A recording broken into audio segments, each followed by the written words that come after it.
Good evening. It's 6:30 p.m. on Tuesday, June 16th, 2026. This is the City of Franklin Common Council.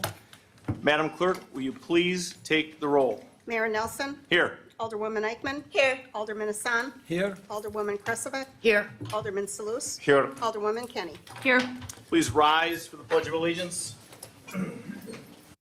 I pledge allegiance to the flag of the United States of America and to the republic for which it stands, one nation, under God, indivisible, with liberty and justice for all.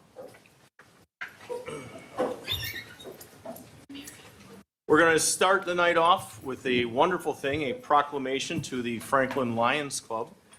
And this is also drafted in the idea of Alderwoman Kenny of District 6. And what I'd like to ask is that members of the Lions Club, we're going to go over here. I'm going to read the proclamation and present it to one of you. So you guys make the decision who gets presented to. And we thank you very much for your service.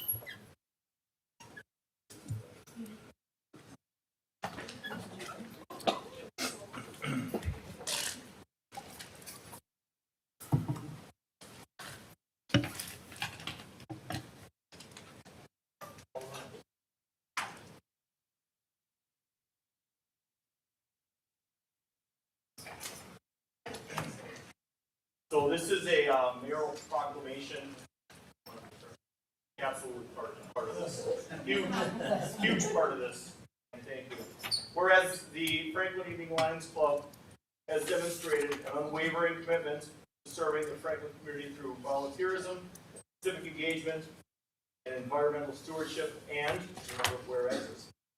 Whereas for many years, members of the Franklin Evening Lions Club have dedicated countless volunteer hours through moving litter and debris along roadways throughout the city of Franklin, helping to maintain the beauty, safety, and cleanliness of our neighbors.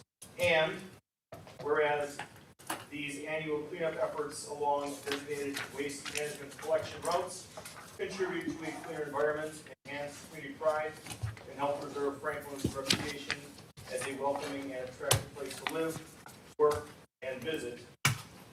And whereas the Franklin Evening Lions Club volunteers exemplify the spirit of service above self by donating their time and energy for the benefit of all residents without seeking recognition or reward. And whereas the City of Franklin recognizes that strong communities are built by dedicated volunteers, efforts improve the quality of life for their fellow citizens.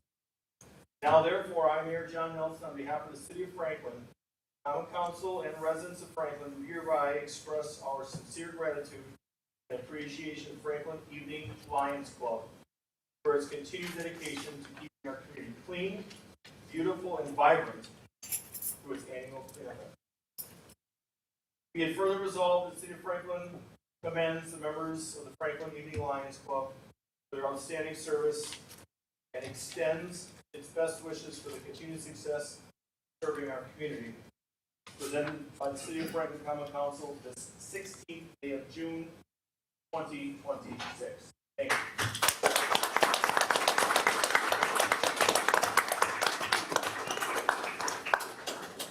Alderwoman, any words? Yes, I just wanted again to express my gratitude. I helped the club with their cleanup day efforts on Arbor Day and actually talked to two constituents that said, "Oh, there's all this mess," and I said, "We just cleaned it up. Thank you, Lions Club." So we got to say we're doing this thing, and I know that's not the only thing you do here in our community. So thank you. Hopefully it works. Just a couple comments. The community cleanup started 6 years ago when Mayor Nelson was an alderman in District 1, District 6. And a number of the residents in that area were complaining about some of the garbage along Loomis Road because, you know, we live in a community with 2 large landfills. So I talked to the alderman at that time, and he said, "I have an idea." I said, "What is it?" He said, "You're in the Lions Club. Let's meet with Waste Management, see if we can make this an annual project." So we sat down with them and worked it out, and we've done it every year now for 6 years, so thank you for starting that.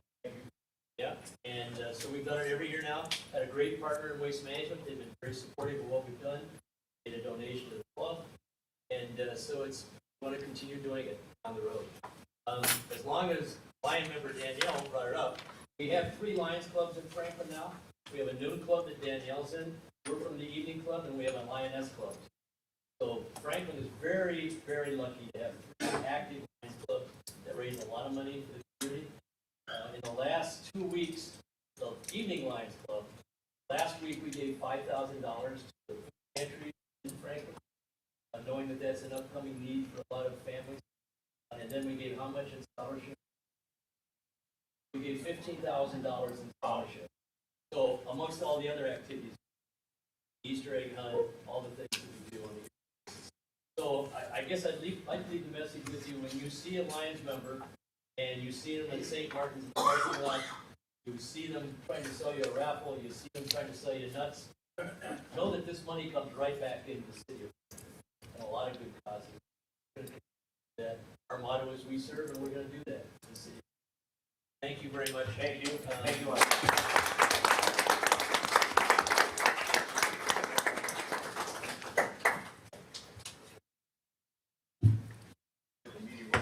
Recording that. It'd be a great thing for them to report on.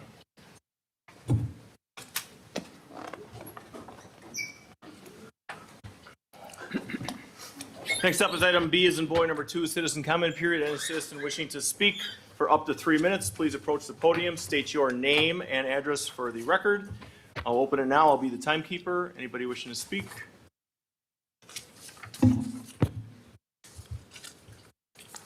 Very good. You're going to want to test it.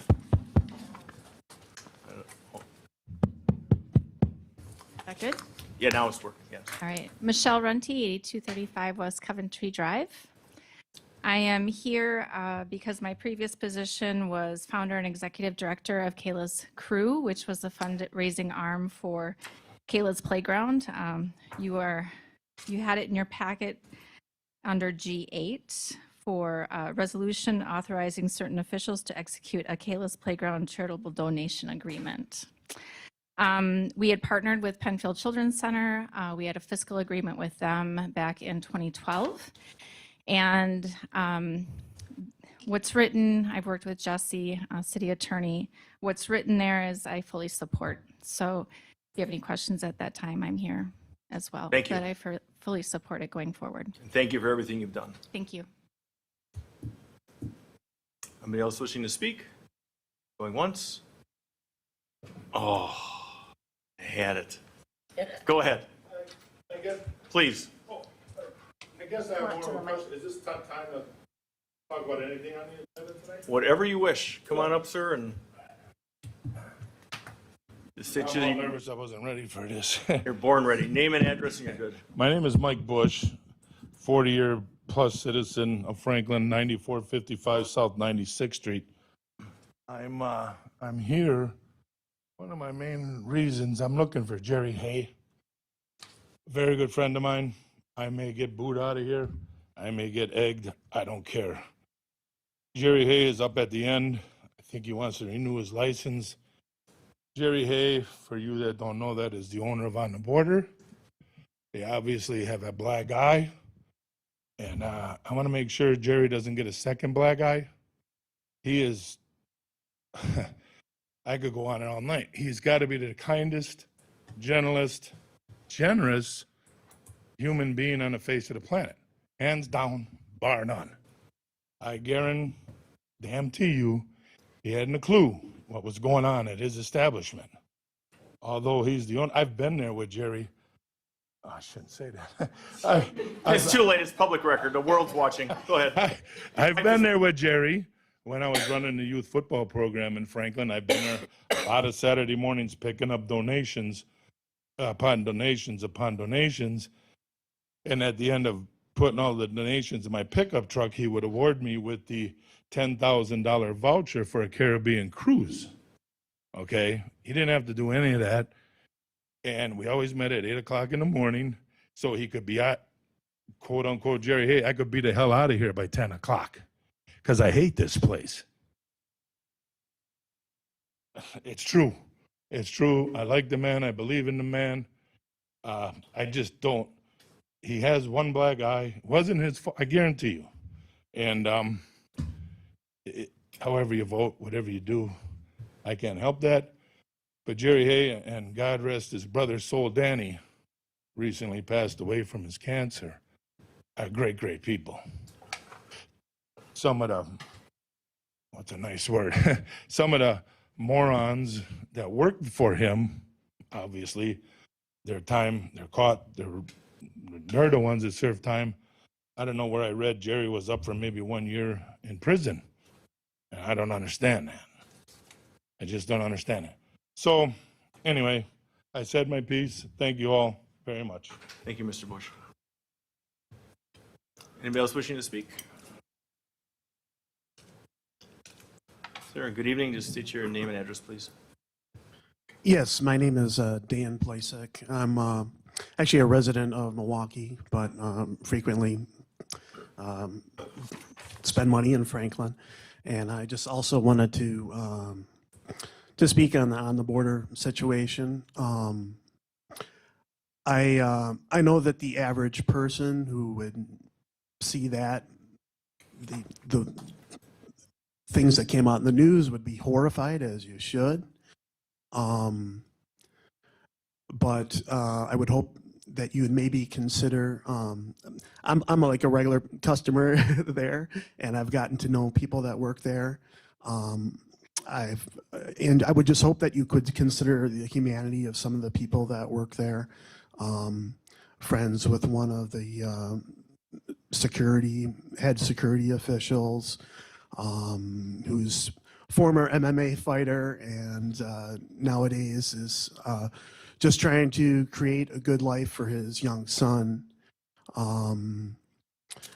Many other people, veterans that work the bathroom attendant, trying to just make extra money, extra ends meet. And even the dancers themselves. I know people can give that a bad rep, but I know one of the featured dancers who moved to Arizona and started a huge charitable foundation through her church for disadvantaged youth. And so also, I would hope you would consider that, the facts have not all come out yet, and I'm hoping that you at least wait to make a decision until everyone has their day in court and the facts play out. Because so far we've only heard kind of the story of the prosecution of the accusations. We really haven't heard anything from the defense. Just please consider the humanity of the people that work there. There's a lot of nice people that work in the security, dancers themselves, students, young mothers that have just trying to make their way, pay their way through school, or have young children, single mothers, just trying to make their way. And one other thing I would like to say is, the individuals that were arrested, I have never seen those three guys there. And so all of this was, if this was done, this was. You're at 3 minutes, sir. Oh, okay. The average person or customer just didn't know the individuals involved, and I just asked you to consider that so many people didn't have anything to do with this whatsoever. Okay, thank you, sir. Thank you. Anyone else wishing to speak at this time? Seeing no one, close citizen comment period. Moving forward to organizational business, I'll be now interchanging with the city clerk on the process of having the people come up here. And when I was an alderman. How about the minutes? What's that? Oh, I'm sorry, we're going to do minutes real quick. Under C, approval of the regular common council meeting minutes of June 2nd, 2026. Motion approved in a second. All those in favor? Aye. Any opposed? As have, motion carries. Going back to organizational business, city clerk and I will be going back and forth on this process and how this is going to move and how we're going to do this. So,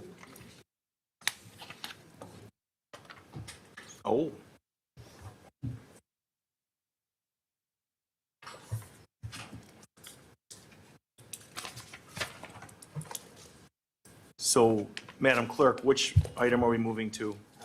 For engineering, we're going to do G1, G2, and Could you say it loud into the microphone, please?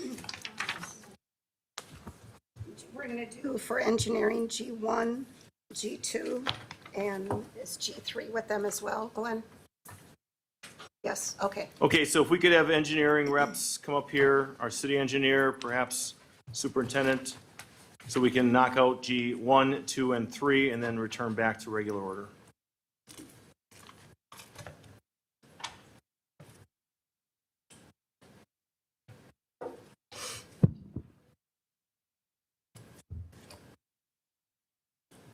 All right, gentlemen, good evening, welcome. And we just moved some things around to get you out of here before we go into the aldermanic selection process.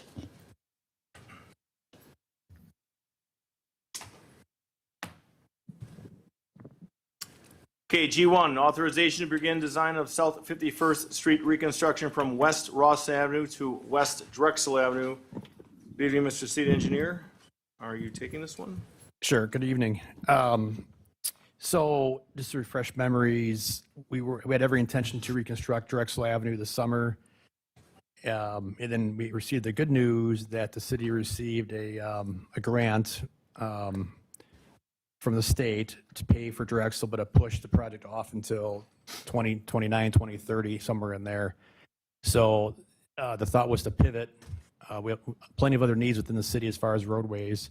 So with Kevin's advice, you'll speak to it, I'm sure, shortly. We'd like to pivot and use those funds for 51st Street from Rawson Avenue to approximately Drexel Avenue. 51st is a very heavily traveled road. It's falling apart rather quickly. So we're asking for approval to begin the design on that project so we can get out the bid in either late this year or early in 27 to get it reconstructed next year. Kevin, anything you want to add to that? No, just that I agree, and 51st is the biggest amount of complaints from Rawson to Drexel by far. Alderwoman? Just a quick clarification. So south of Drexel, it's a little wider with the solid shoulders. Is that the intent between Drexel and Rawson then? No. Okay, Turn lanes at, Marquette, Minnesota, especially Marquette with that going through now with the school. It's very congested in the morning, afternoons with schools and parents dropping off their kids. okay, We're trying so to improve that. it'll still be narrower than the south. Most likely, it'd be a whole different project and a whole other expanse to go that wide there. So we're trying to keep it because there's already a sidewalk there as well. Oh, yeah. So if we do that, talking about adding storm sewer, it's going to really skyrocket the overall cost. So we're going to try not to do that, improve what we can, but keep it within reason. Thank you. Alderman Salus? I think he answered that question. There'll be a sidewalk added to the street or no? There's already one there Already one? currently, on correct? the east. East side. Mhm. Okay, all right. That's, I yield. Okay, there's a recommended motion. I make the motion. Second? We have a first and a second. All those in favor? Aye. Any opposed? Ayes have it, motion carries. G2, water main special assessment options presentation. Kelly, What? Oh, presentation. Good evening. Just gonna try.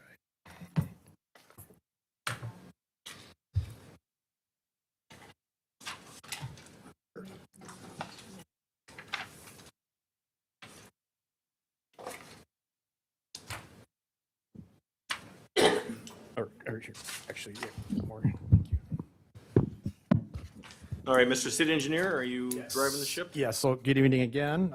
So this is basically a presentation on the city's water main assessment policy that's been in place for literally decades. We're going to go through briefly what you currently have. There is another tool in your toolbox that I'm not sure the council is aware of that we could use. We know recently we've had some very challenging projects with assessments. I won't go into detail on that, but I think we all know what I'm talking about. The challenge we face is we have projects that the water system as a whole needs for redundancy, water quality, fire protection, that maybe the residents along the route don't necessarily want or desire. So there's the conflict, right? So we're going to go through briefly. Caitlin, the assistant city engineer, is with me tonight, and Glenn Beersley, superintendent sewer water. We spent a lot of time on the policy. Caitlin's become quite the expert in the city assessment policy. I'm going to go through again quickly what the policy currently is, tell you about this new possible tool in the toolbox, and make you aware of it, and to keep that in mind for the next item on the agenda. So in your packet tonight, and I won't go through all of it, we included a memo on your current policy, the special assessments, the steps we go through for every project, and we touch on briefly the Public Service Commission, PSC, has a water main extension rule. And that rule was adopted by the city in 2016. And the purpose of that is that the city move forward with water main extension projects that really benefit the system as a whole.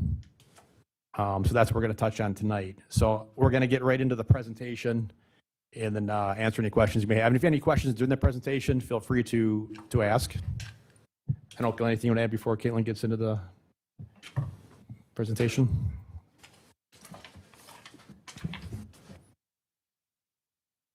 All right, so the first slide just shows the current special assessment process. I did include that in the packet, but as a just summary, this slide mentions that it first starts out as the preliminary resolution that goes to council and gets approved.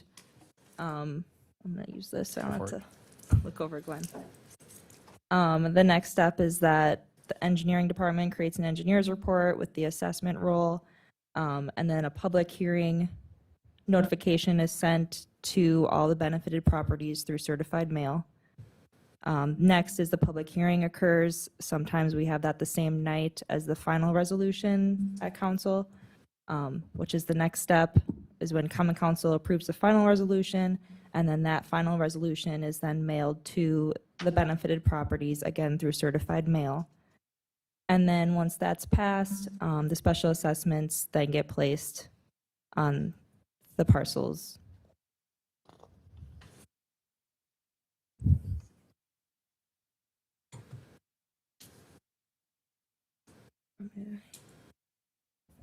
I can go if you want. Go for it. Okay, so then also under the city ordinance, there are a couple different, I guess I shouldn't say just a couple, there's a few deferment options for these special assessments, and they're all laid out again in the code. It's letters A through J, and those were created by Common Council, some for specific projects. I will say the most current one, or not current, the one that has been used probably most often has been the 10-year deferment, and that is under 207-15K2C, and that means that the homeowner will pay either in 10 years or if they connect to the water, whichever occurs first. So that's what's been practiced by Common Council in the past. So I wanted to highlight that one. I don't know if there's any questions yet.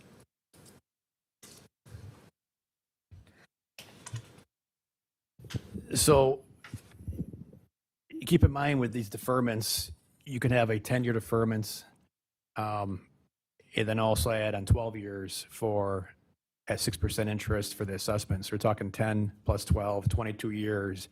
The city fronted the money, 22 years hoping for payment. So we're talking almost a quarter of a century. Just putting that out there. So this new tool in our toolbox, again, is a Public Service Commission extension rule adopted by the city in 2016. And it's treated very similar to an assessment as far as how you calculate the cost. But if the homeowner connects within 10 years, they pay the assessment. It's due. There's no deferment. It's due immediately. They wait 10 years, 1 day. There's no assessment, no cost ever. So it tends to help move major projects along that necessary, again, for the good of the system, good for the ratepayers, without having the challenges or the stress or the angst with assessing projects that maybe aren't so favorable with the residents. So just bring that to your attention as another possibility to consider with future projects. And why that's so important. In your packet, you have a map like this. I don't think we have it up on the screen, but you'll see in red, we have a lot of, what the picture is basically your water system. And it's not good to have long dead ends, which we have many of within the city, that need to be really fixed soon. So the question is, how do you pay for that? How does those projects move forward? Dead ends are bad for, again, for redundancy. I point out particularly the southwest corner of the city, if you lose that main down Loomis, you're putting out dozens and dozens and dozens and dozens of people out without water. No water, no fire protection. Not good. So the goal is to loop water mains, good practice, helps with redundancy, helps with fire protection, helps with water quality, all important things to any water system. So the major ones, there's many on this drawing, but the major ones are 76th Street, which we'll talk about in the next item. The one down 92nd and Ryan, which we, at last council meeting, we had approval to survey the residents. 27th Street, which will be reconstructed by the state soon, which will spur development. And the one that's maybe the most concerning to me, the lifeline to our Putes Water Tower, which is a 2 million gallon water tower, and has a transmission main down Pute, Stowe Creek. If you look at the map, there's a lot of red just east of 51st, all the way to 27th, or connection point Oak Creek. That is a main artery for our system that we don't have, which is very concerning. So I just want to point out some of those important mains and highlight the need for them to consider. So Kayla, I don't know if you want to summarize the Sure. rest of it. So as we mentioned, there's two options here. The city ordinance that everyone is aware of that we've been using at the city for decades. Again, there is some deferral options under that special assessments. The most common one has been the one that I mentioned about they have 10 years or they connect to the water main, whatever occurs first. And then they can also have the city payment plan, the 12 years that Mike mentioned. And only benefited property owners pay the special assessment cost. And then the other option is the PSC water. Good job, Glenn. Oh, yeah. Okay. The other one is the PSC water main extension rule, which they call it a contribution fee. And that would be equivalent to an assessment amount, so still based on the front footage of the parcel. And they would pay that if they connect within 10 years. If it's 10 years in one day, they don't need to pay that contribution fee. And all water ratepayers would cover the cost of any parcels that connect after that 10 years. So basically, the rest of the project, the ratepayers would have to cover. Anything else that you want to add? So not to put you to sleep, but we did include your assessment policy. It's for really enjoyable reading if you have a chance. But again, it's a policy the city's had in place for literally decades for sewer and water. You could ask, why aren't we talking about sewer as well? Well, sewer is more driven by need of the residents. You don't need to loop sanitary sewer systems to work well, but water mains systems do need to be looped. It's very important for the overall health of the system. So there's a big difference in sewer and water. That's why we're focusing on water tonight. So when it brings to your attention, we'll answer any questions you have. Again, there's a need coming up. We're kind of setting the table for the next item, G3 on 76th Street with this. As we bring projects forward to the council, we'd ask you to consider which way you want to go as far as paying for typical assessment rate policy or go with this contribution as another option to consider. Okay.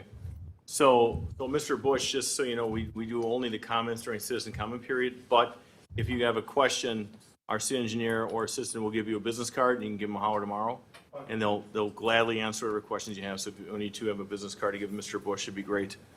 Okay, so questions, Alderwoman Eichman. Thank you. This is wonderful, and I appreciate the time that you put together. This is a very useful tool for us all, so thank you very much. My one concern about this is that when the certified letters go out, we found with the project in my district that several of them get returned, or a property is being rented out and the property owner doesn't have the address, the correct address listed with the city of where they reside. Say, for example, the property owner owns a property on South 100th Street, but they actually live in New Berlin. Then that certified letter goes to the renter, but the mailman doesn't deliver it certified because they know that's not the name of the person living at that address. So I don't know if there's a better system or a way that we can come up with it, and or maybe if you could just simply do what you did for me, which was excellent and appreciated. I know it did take up a lot of your time though, and let whatever alder know of that district, of the ones that came back, and then that alder person could maybe reach out to whoever lives at that residence. Yeah, I'm certainly up for ideas. So what we do, we go off the official city address that's tied to the parcel as far as what's using for property tax bills every year. Right. It's all we can go off is with the Right. information we have. So that's what we use. Hopefully it gets the right person, but we track it, but it's unfortunately some of that's beyond our control. Oh, The only thing that I can add is I have a spreadsheet that our assessors update on a monthly basis. Typically, I upload that right around tax bill preparation time, but they update it on a monthly basis. So prior to letters going out, engineering can let me know, and I can just double check all the parcels and make sure that last year's tax bills match the assessment addresses that we have for now or the most recent month. Thank you. Alderwoman Kenny. In reading through, I just want to make sure I understand from my understanding, looking at, because this Ryan Road is in my district, if there's parcels that are significantly farmland or something, are we still assessing them at a different, the same rate or a different rate or something like that? Their code has two different rates depending on the zoning. Basically, it's residential has one rate, maximum rate per foot of assessment, and then commercial industrial has a different higher rate per foot. Oh, it's a higher rate.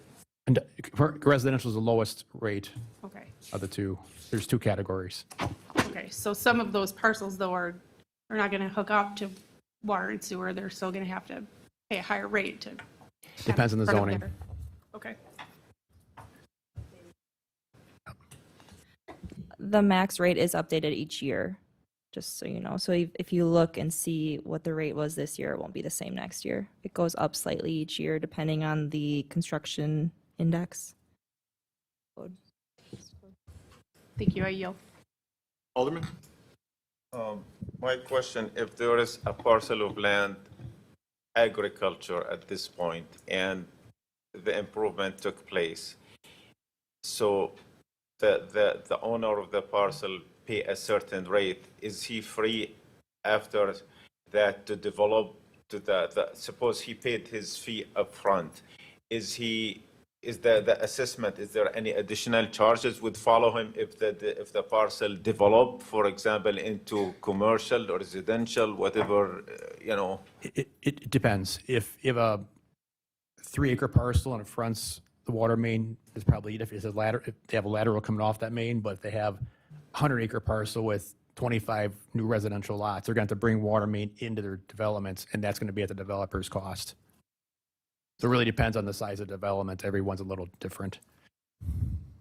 And my second question, just like, I just want to make sure I understood it correctly. If someone decided not to pay the assessment for the 10 years and took the payment plan for additional 12 years, so there is no increment in the amount if someone decided to exercise that option?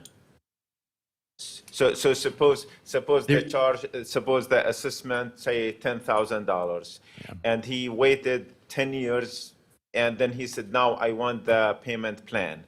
So there is no increment, that the same amount remains? The same amount remains. If they do the 12-year plan, it's 6% by code. The interest would begin on year 12. Or the first 10 years would not have it, but when you request the deferment for 12 years, a payment plan, that's when the interest would start to accumulate. So if he took the payment plan, there'll be a 6% yearly increment? At the time, yeah. And a lot of folks will borrow the money on their own and do usually better than 6%, maybe not today's market, but typically that's the case.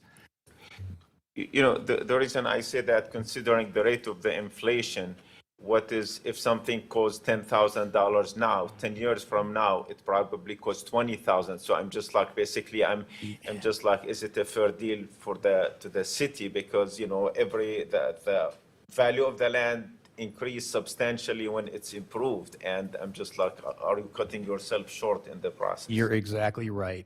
That's the whole point of this conversation. Is the plan now is you go 10 years and go, oh, I want water main now. Now I'll take the 12-year payment plan. Again, 10 plus 12, 22 years. And the city already paid the contractor theoretically 22 years ago. So it's not a good system for the city. Because I did a project in a different city, I believe it's Sussex, and they set the charge when the project initially done, and they don't force you whenever you want to pay, but there is like a 5% increment on a yearly basis. If you pay it now, you pay X amount of dollars. If you pay 20 years from now, whenever you decide to connect, then, you know, and if you figure out the cost of doing it, you know, it does make sense because of the inflation. So I'm just like feeling that it's not a good deal for the city, that's all. You're exactly right. That's not the city's current policy today, but it's a possibility. That's not the way the city currently does it. Thank you, I yield. So, okay, Alderwoman? I just wanted to say, I know that you guys worked really hard on this. I know that staff and the committee worked really hard on this. And there is a balance between public safety and making sure that the water's good. So thank you. That's all. Thank you. Okay, so thank you for what you did. I get it. And it's the balance to get to cost neutral. So to the Alderman's point, no, it is not a good deal for the city.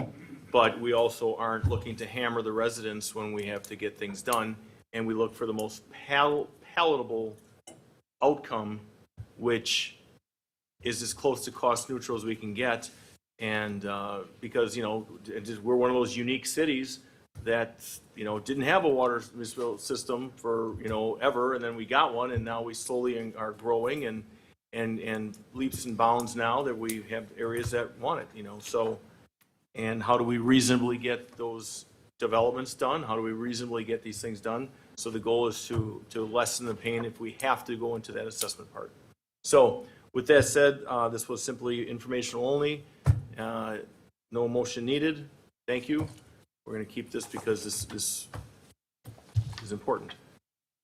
G3, D1, not there. Survey results for water and sanitary sewer on South 76th Street from West Ryan Road to West Park Circle Way. So this is a reason for the previous discussion. 76th Street's due for reconstruction next summer by the county.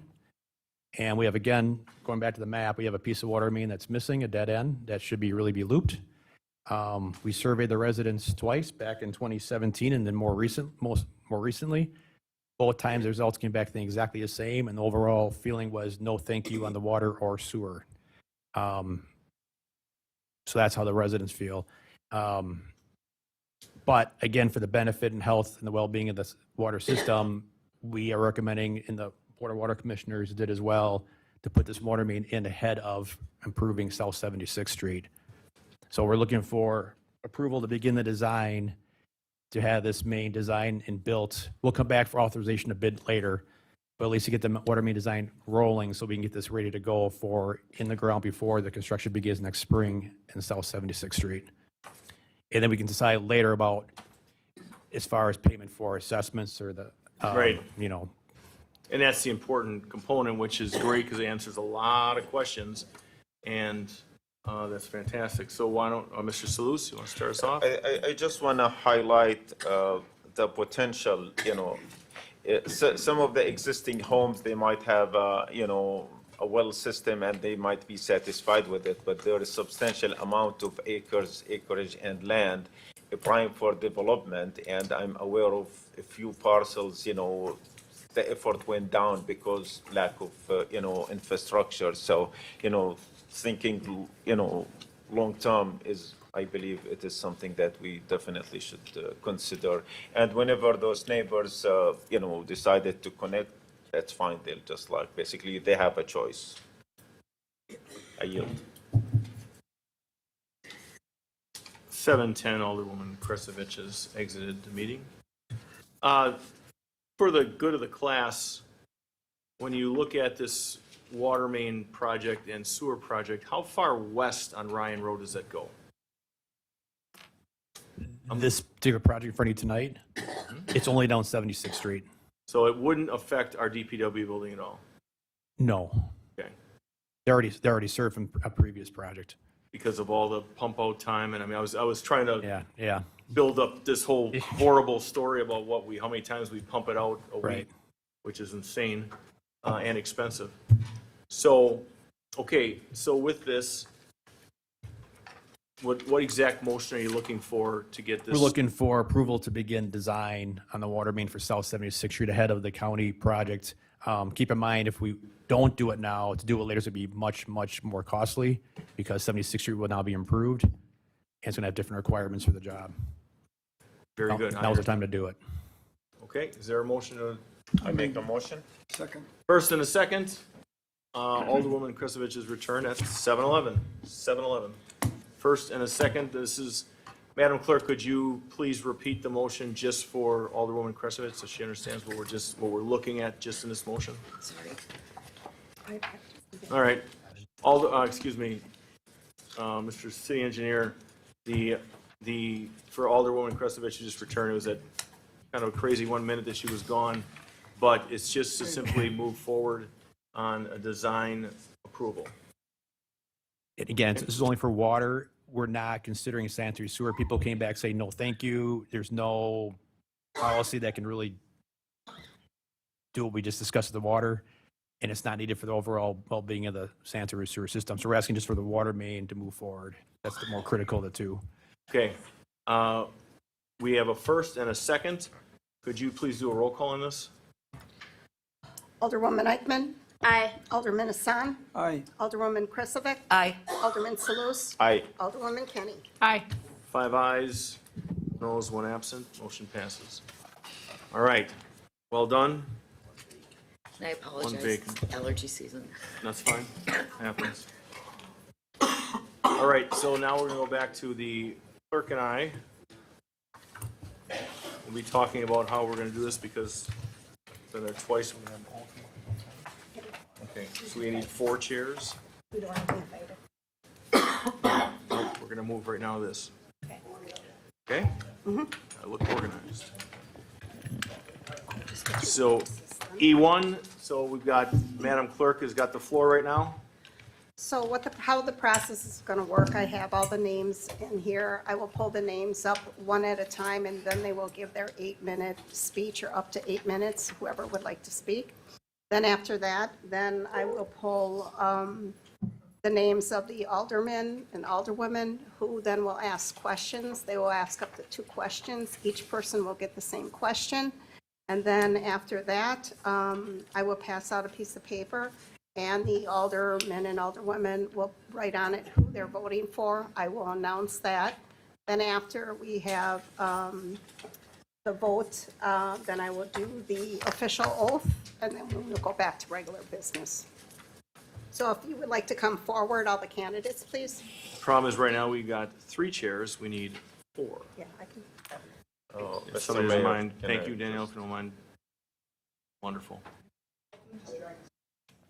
No, we've got, she's gonna slide off to the side there.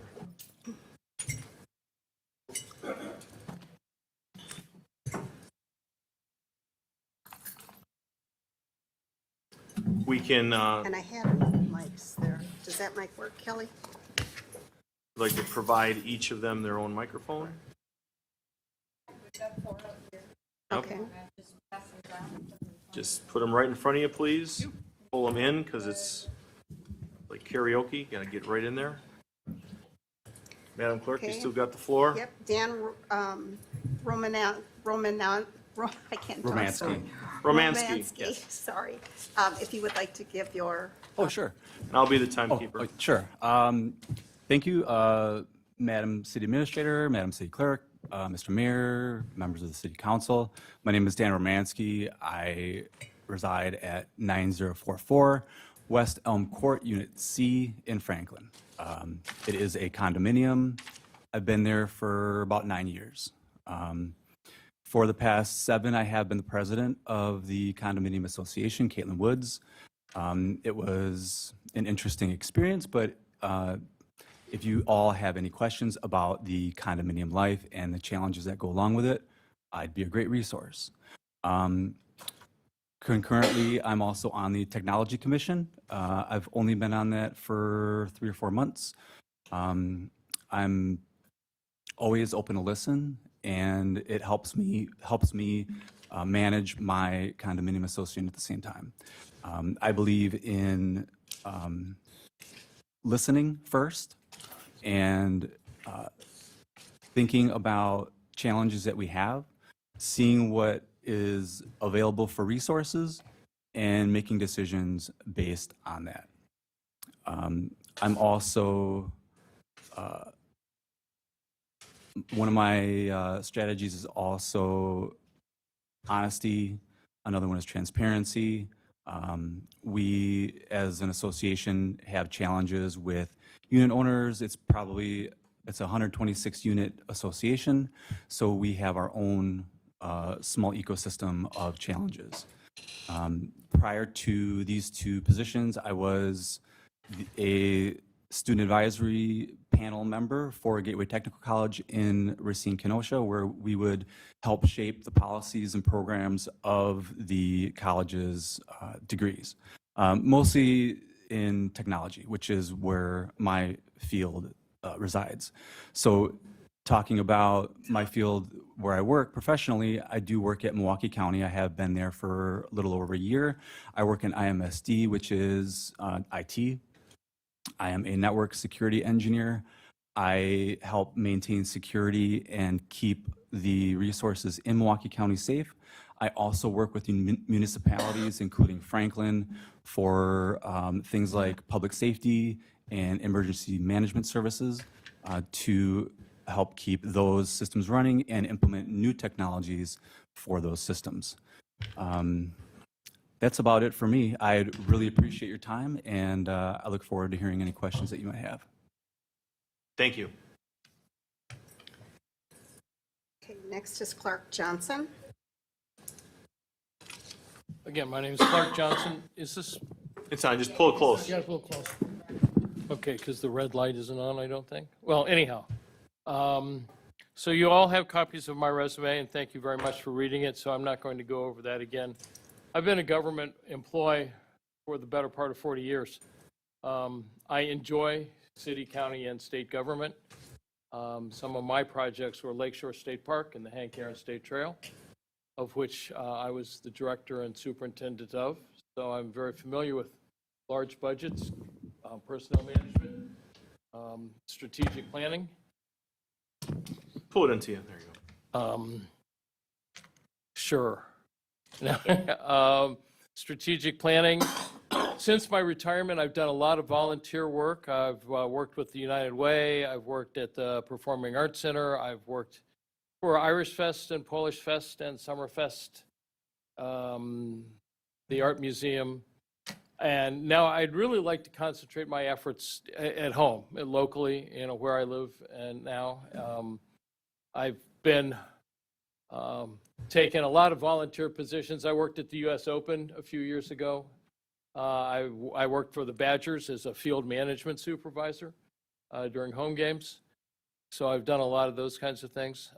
Again, I would like to stay home and work for our community and the people that I live with and around. Again, I come with a tremendous amount of government background. I'm familiar with how councils, legislatures, work, the presentation of staff, the management of our budgets, the unfortunate legal situations that we all get into and litigation about.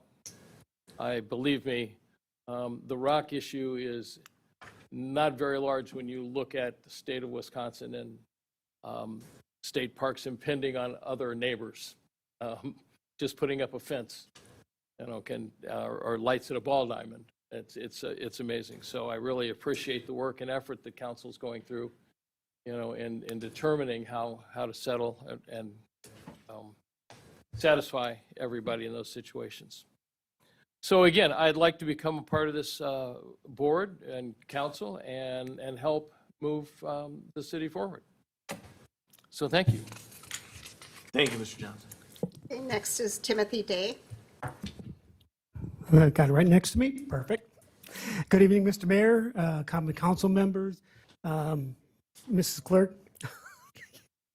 I'd like to thank you all for this opportunity to be considered for the alderperson for the 1st District. My address is 7508 West Tuckaway Creek Drive. My wife and I have lived in Franklin for 13 years. This September, we'll be married 38 years. We have one son. He is a lead pharmacist and the I gotta look at his title, residency director at Ascension St. Joe's in Milwaukee. They live in Menominee Falls, he and his wife with our 2 granddaughters. Kind of proud of that. I'm currently retired. In December of 2022, I ended a 43-year career with the United States Postal Service. I did a number of jobs while I was at the Postal Service. The last 17 years I was managing our automated attendance control program. So on a daily basis, I would meet with our developers. We would go over what changes need to be made. We need to make sure that our application was efficient, compliant with all regulations, and legislation, because laws change quite a bit. In fact, COVID really threw us a curve. Laws were changing by the minute. So I was on telecons probably from 6 in the morning till 8 at night every day for almost all of COVID. Just changing our attendance control system so our employees could use the systems we had, and we were still in compliant. In fact, one of the things is the federal government gave all the agencies 30 days to be compliant with the first changes. After they had 30 days, they had a meeting. Postmaster General came back and he was proud because the Postal Service was the only agency in compliance after the 30 days. Outside of that, I've been on a number of boards. I've been on 2 parish councils. Each one I was able to become president of. I'll get this in a little bit here. There we go. We've lived in Franklin for 13 years. 12 of those 13 years, I've been on our condo association board. 9 of those 12, I've been on the executive board, and 8 of the 12, I've been the president. So every year, the executive board and I would meet, develop a budget to make sure that we're good stewards of our condo fees. And then every year at the January meeting, I would have I would present the president's communication where I'd go over what the accomplishments we had in the past year, and then I would then present the budget to the homeowners. Since my retirement, I've had an opportunity to travel more around Franklin and have gained an even greater appreciation for our community. I've also observed opportunities where we can improve and maintain the quality of life that makes Franklin such a great place to live.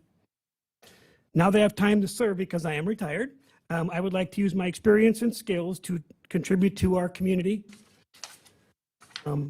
Being selected as an alderman would be an excellent opportunity for me to do so. I also believe that if I'm not willing to step up and address issues, then I really have little right to complain about it.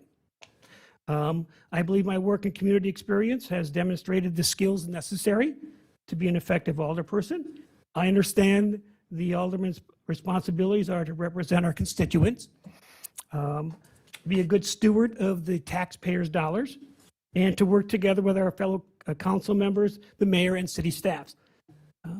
If appointed, I will approach each issue with an open mind, a willingness to listen, My years of professional and volunteer leadership has taught me that the best decisions come from gathering facts, considering other viewpoints, and focusing on what is in the best interest of our community. I'm prepared to attend the meetings, learn the issues, and serve the residents of Franklin, the first aldermanic district. Well, thank you very much for your time, and I'd be honored to serve Franklin. Thank you. Thank you. Guess that leaves me. Well, she doesn't want to say your first name. Could you say your first and last name, please? Sure. Ariana? Ariane. Ariana. Yes. Okay. Mayor Nelson, Common Council, thank you so much for your time this evening. I am honored to be here in front of you. My name is Ariane Vetrano. I'm going to tell you a little bit about myself and why I think I'm the best person to lead District 1. I have lived my professional career as a servant leader. I have grown and nurtured communities big and small as a classroom and as big as a network of schools. I see myself as a connector and a uniter. I have great warmth, great enthusiasm, and great energy, and this really helps me to connect with others, and I think it would help me connect with my constituents. As a trained educator and as a person who has been an educational leader, two things that were very important to establish in a community for me were teamwork and thoughtful decision-making. I work my best in collaboration with others. And in terms of decision-making, I believe in doing your homework, doing your research, and really honoring various perspectives before a decision is made. My husband and I deliberately chose to move to Franklin 6 years ago, dare I say, for the quality of life. We moved here for the school system, we moved here for the green spaces, we moved here for the parks, we moved here for the library. I am immensely committed to this community. My youngest daughter is 3, so I will for certain be here as an involved citizen for the next 15 years. I am highly invested in the present and the future of our city. When I was looking online, I saw that there was a 2009 master plan that was generated to kind of envision what 2025 would look like. And right now, there's that opportunity to think about, okay, what can Franklin look like in 2050? Long-term master planning is right in my wheelhouse, and it excites me, and I'm very passionate about that. Lastly, what I wanted to share is, since I moved to Franklin, I've been very involved in the community. I have volunteered a bunch at my kids' school. I have organized a lot of neighborhood gatherings, and I co-lead a women's group here in Franklin. It's a group of women who are very invested in civic engagement and what leadership looks like in our city. And so that is something I'm very proud of. Thank you. Okay, now I will draw the names of the aldermen and alderwomen so they can ask their 2 questions. We will do them we will ask the questions to the candidates in the same order that you guys gave your speeches, okay? So the first one is Alderwoman Krasovec. Okay, point of clarification. I actually have 2 generic questions, and then I have 2 very specific questions for each candidate. I wasn't sure which. It's only 2 questions. So are we asking the candidates the You asked same? them all the same questions. Okay, Correct. then I'll just back up to the generic ones. As an alder, you'll inevitably hear from residents who are very vocal on certain issues. How will you make sure that you're also hearing from and representing the perspectives of residents in your district who may not be outspoken? Well, that'd be to me, correct? Because I was first. Okay, so I would like to have town halls to hear from every resident. Interacting with the community is important, whether it's renting out a place or having a picnic or something, or being with the residents at public events is very important. Asking questions, finding out what challenges some of the residents have, and finding out good solutions is probably the best way, because this district is almost exclusively residential. So it's going to be a lot of people. It's going to be a lot of personal challenges. It's going to be a lot of family challenges. It's going to be a lot of emotional challenges. So I think hearing from them individually is probably going to be the easiest thing to do that. And I think that being in a public forum or hosting small events for the community is probably the best way that I would do it. You have to tell them who's next. Mr. Johnson? I agree. Yeah, I think making yourself as available as possible, certainly, using social media. I think Michelle does a wonderful job and putting stuff, up on the Franklin page and, people that follow her website. I would like to do the same thing, certainly become involved, make myself open and available to anybody and everybody that wants to talk about the issues. And again, attending events, ribbon cuttings, a number of other things, and make yourself available. The 4th of July celebration, a number of other things, community events. Just become available and embracing and listen to all sides of the story. There you go, and move forward. Mr. Day? Well, this is going to sound, I'm going to have I'll bet you that this is going to sound redundant with everyone. I'm just saying. I kind of experienced that already as the president of our condo association. And now granted, we only have 40 units there, but we have some that are, will let you know when things are wrong. And there are others that just kind of be quiet. So I seek those out. So in the district, I would do the same thing. I'm, using social media, using the different platforms, the events, maybe planning my own event, and like I said, I had town hall meetings kind of thing. Ms. Vetrano? I was a school principal, and it was my duty really to hear voices, not only from the loudest contingency, but also maybe someone who was a little bit more quiet. So I have a lot of experience kind of seeking out some of those voices who might not be the loudest, but I do really think it would be my duty to kind of not let the loudest voices always take the spotlight. I also kind of agree with what's been said. It's important to have a presence on social media. It is important to be out there kind of meeting and greeting your constituents at town events. I also think that I work really well one-on-one with people. This would be my day job, so I would have a lot of time and flexibility to be able to meet with constituents during the day and kind of be available by phone or email.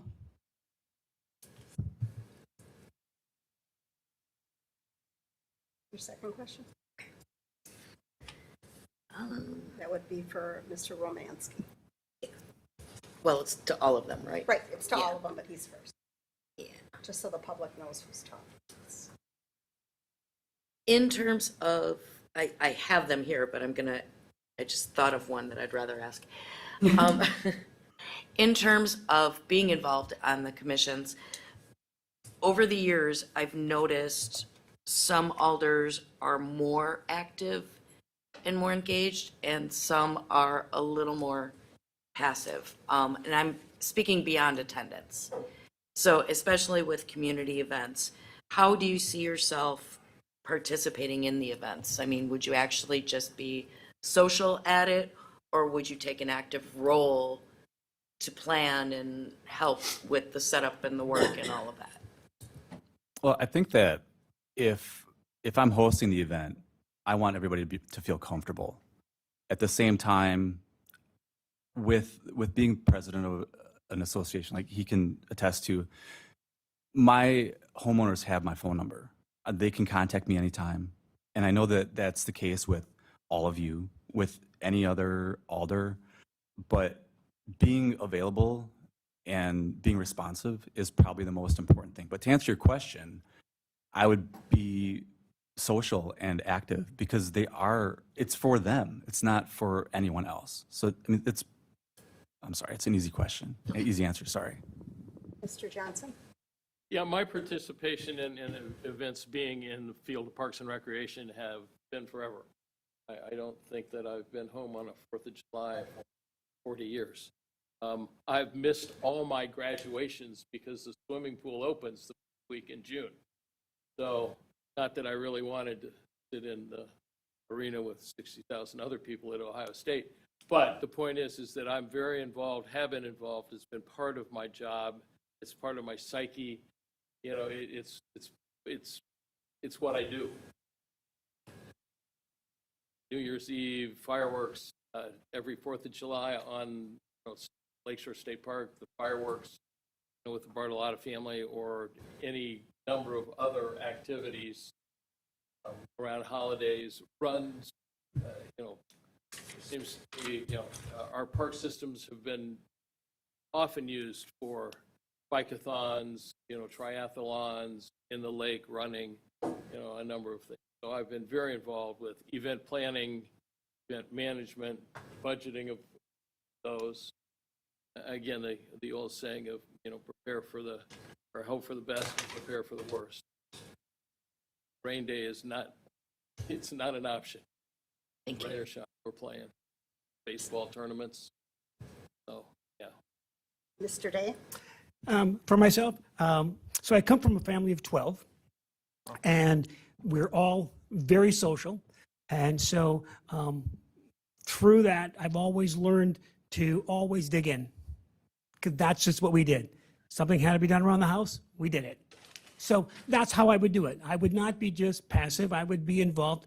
I am now, something goes wrong around the condos. If we need to dig up plants, I'll dig up the plants. And so I would be very active and involved with whatever the event that I'm with. Ms. Vetrano? I am a roll my sleeves up type of gal. I enjoy all aspects of community gatherings. I enjoy planning for them. I enjoy being present at them. And I enjoy really kind of making sure everyone is connected and involved in a certain way. Next one to ask questions would be Alderman Hassan. And we would start with Mr. Romansky. Wow, okay. Good evening. So the seat we are trying to fill the position for was up for election about a year and a half ago. And the question that really came to my mind is why applying for that position now and not when it was available to be elected instead of now? Because at the time, I didn't see anything wrong with how Mr. Pecorelli was operating.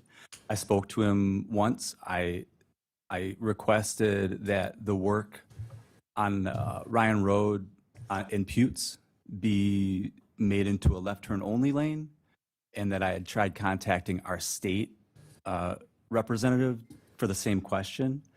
And I didn't have any complaints about him at the time. And I still don't have any complaints. I don't know the reasoning why he left. But point being, if I don't see anything wrong, there's not an opportunity for me. I see an opportunity for all of us. I see an opportunity for me to gain political experience, to help out the city, to do whatever I can to help, and vice versa. So that's the reason why. Thank you. Mr. Johnson? Well, I guess the short and sweet answer is Johnson, could you get closer to the mic? the short and sweet answer is that he got the position over me at the last convention or a meeting that we had here with council. He was chosen above me to be the District 1 representative, and he got elected, and so I just let him do his job. And I too didn't see or notice anything that would, that I could have done different or better. So let him carry on. And I too have no idea why he left. And I wish him the best. And so now it's somebody else's turn. Mr. Day? For me, it was, I had just been newly retired, and I had never even thought of getting involved in this way. And then I was looking at it at the website, and I thought, well, I've often said next election I would try getting elected. So this opportunity came up.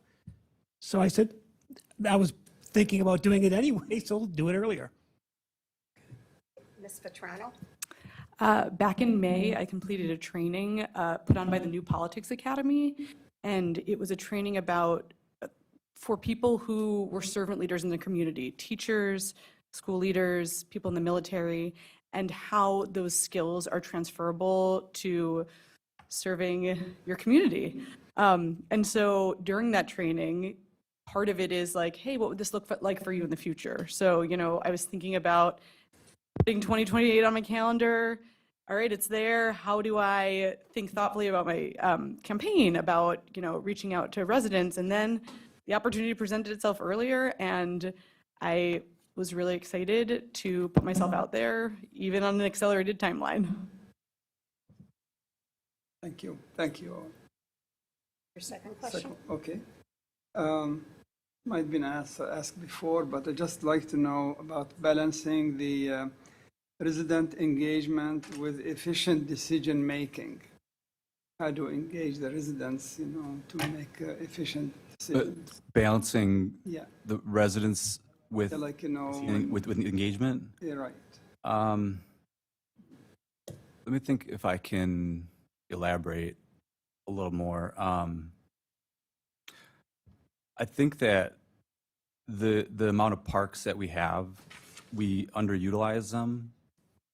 So I believe that that could be a good opportunity for residents or for gatherings. In addition, I always have my phone, and residents can always get a hold of me. And, you know, as far as hosting something or being part of a public event, I'm quietly an extrovert, so I'll spark up a conversation with anyone, anytime. So I think that helping the residents understand that we're here to help them and serve them goes a long way, and understanding what their unique challenges might be. Mr. Johnson? Absolutely. Again, being one of the faces of the Common Council, you know, getting out, getting about, you know, being part of everything you possibly can do and being involved. I've been on the Public Works Commission and the Parks and Recreation Board, you know, in the past, and, you know, looking forward to being on other boards and commissions and listening to people when they come forward with, you know, their issues and embracing those challenges that they have. And you know, getting involved if, for instance, Neighborhood Watch, those kinds of things. So anything, any opportunity you have to be part of the process, I think you should take advantage of it. Mr. Day? For me, it's basically, I have got all the time in the world now. And so I plan to be out there, whatever it takes. I already said to my wife, I said, you know, that my phone's going to be going off the hook. And she's on board with that. So since she is, so am I. Ms. Petrano? I just want to make sure I understand your question fully. So how we balance individual engagement with like group engagement, or? Yeah, you know, with the residents of Franklin. So balancing the individual with the group? Well, so I think it's really important to be able to, if people are interested in your time one-on-one, to kind of make that time for them. Some people are more one-on-one people.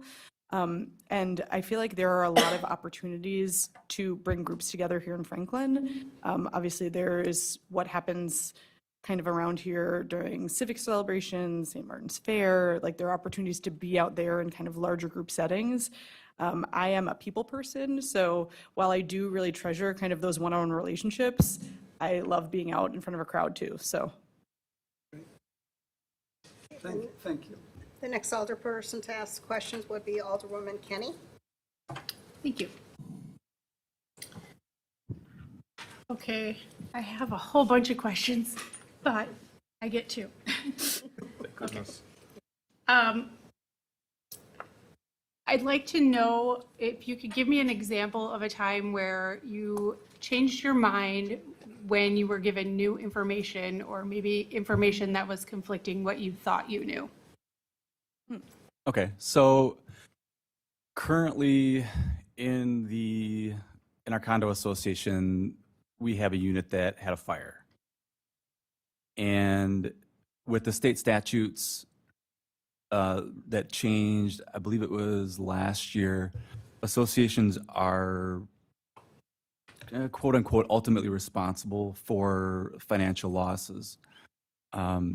With this incident, the owner seemed to have unintentionally caused the fire. But to answer your question, initially we thought that we were going to have to file a claim for insurance, even though there was no structural damage to the unit or to the building. But after learning new information that she has a liability policy on her insurance, on her condo owner's insurance, I've definitely changed my mind, and we're pursuing that course.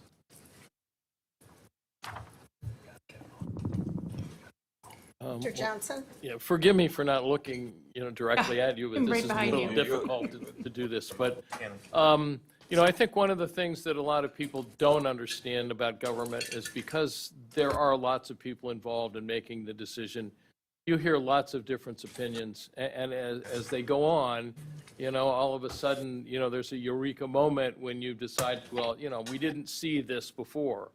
I like to certainly hold on and maintain my opinion, till the very end, until we decide to vote on moving things forward, to make sure that no stone is unturned and that we've, realized even the most audacious opportunities, situations. Well, what if this and what if that? And if we did this, how does this work? So when you, do everything you can to investigate all the options, hopefully you don't have to change your mind. Hopefully you got there in the process. But, certainly, if other facts come, to light, then, I've been wrong a lot of times in the beginning. So. Mr. Day? So I love these can you think back questions. I think probably one of the most recent ones would have been two of our neighbors wanted to move their driveway and make it a foot wider on each side. Well, the condo's documents, first off, they're vague, but as everybody knows, they're vague for a reason. But the reading of the document was nobody can change common area without the approval of every member of the association, all 40 owners. Well, then it was brought to my attention that there was an early administration that allowed, first off, the driveways that they had, there were two side-by-sides that came out one lane, and then they kind of looped at the outside. They wanted to move them out so they could have straight in. It was brought to my attention that the owners at the other end of the association had the exact same driveways. They were allowed to move them. And so we've already set precedent. So in that case, I thought, okay, if it makes sense, because it's safer for the owners as well. So I changed my mind at that point. Ms. Vetrano? So actually, the first anecdote that came to mind, I had a colleague once who believed the earth was flat.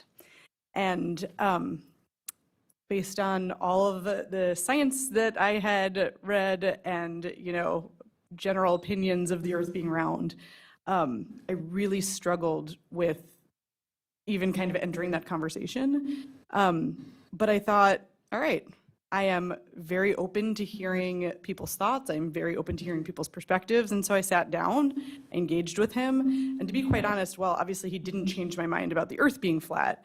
He actually, after listening to him, had some pretty sound arguments for the case being that the earth was flat. And so that was really fascinating to hear. And again, while I didn't change my mind on that, it was definitely interesting to engage. Thank you. Oh, which one's next?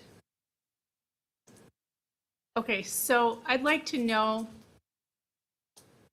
when there's a difficult decision, as we do up here, there's a lot of that happening, and sometimes things conflict with our own personal values.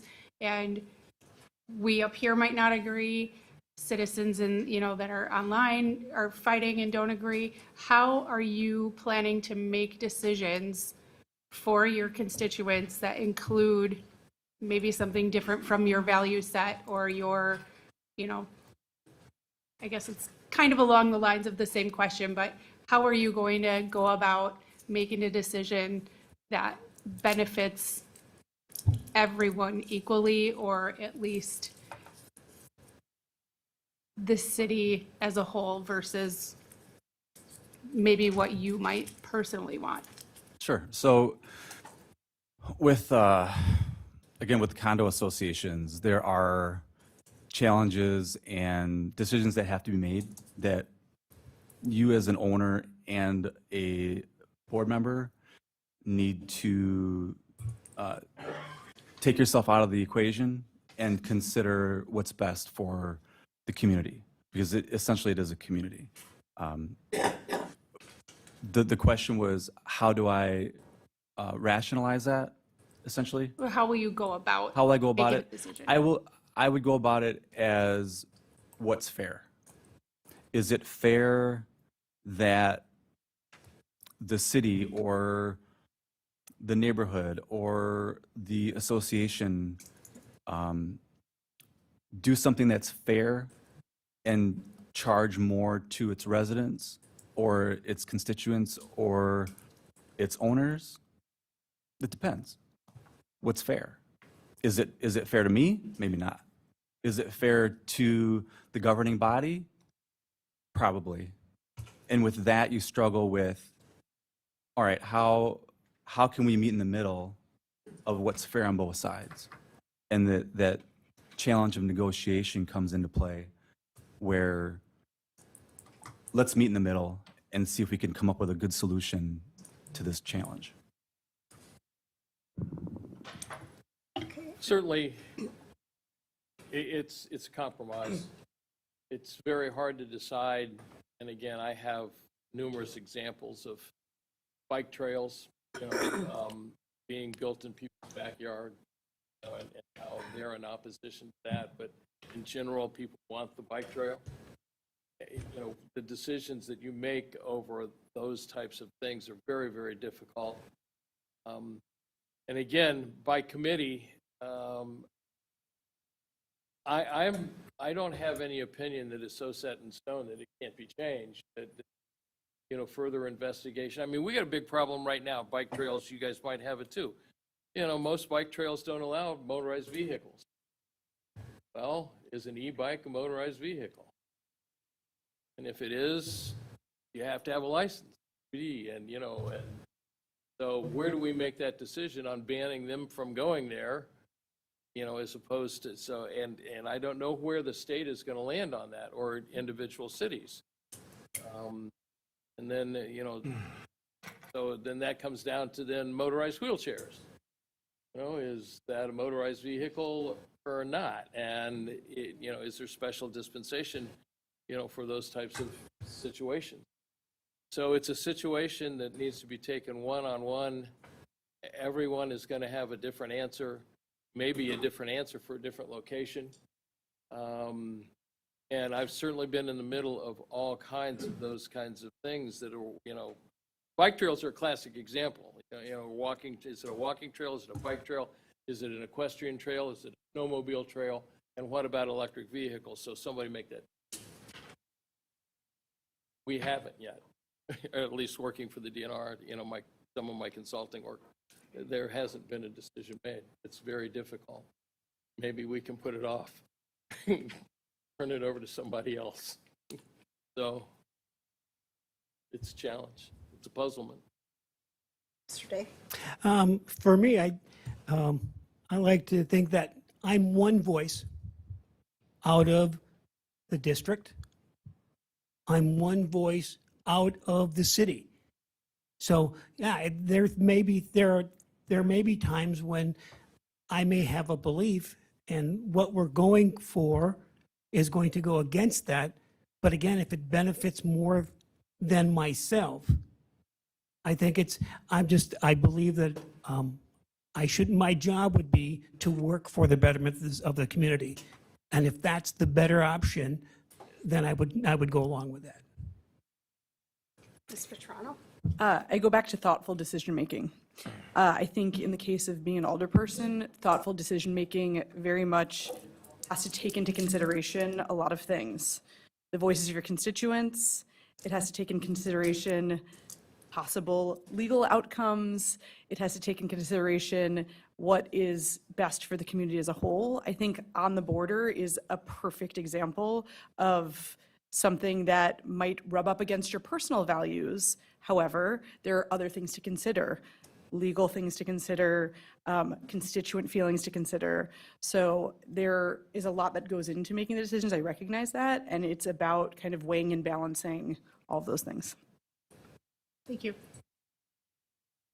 Okay, the next alderperson to ask their 2 questions would be Alderwoman Eichmann. Thank you. Many excellent questions have been asked by the council already, and several that I have on my list. I'm just going to try to go through some that, so we're not repeating them.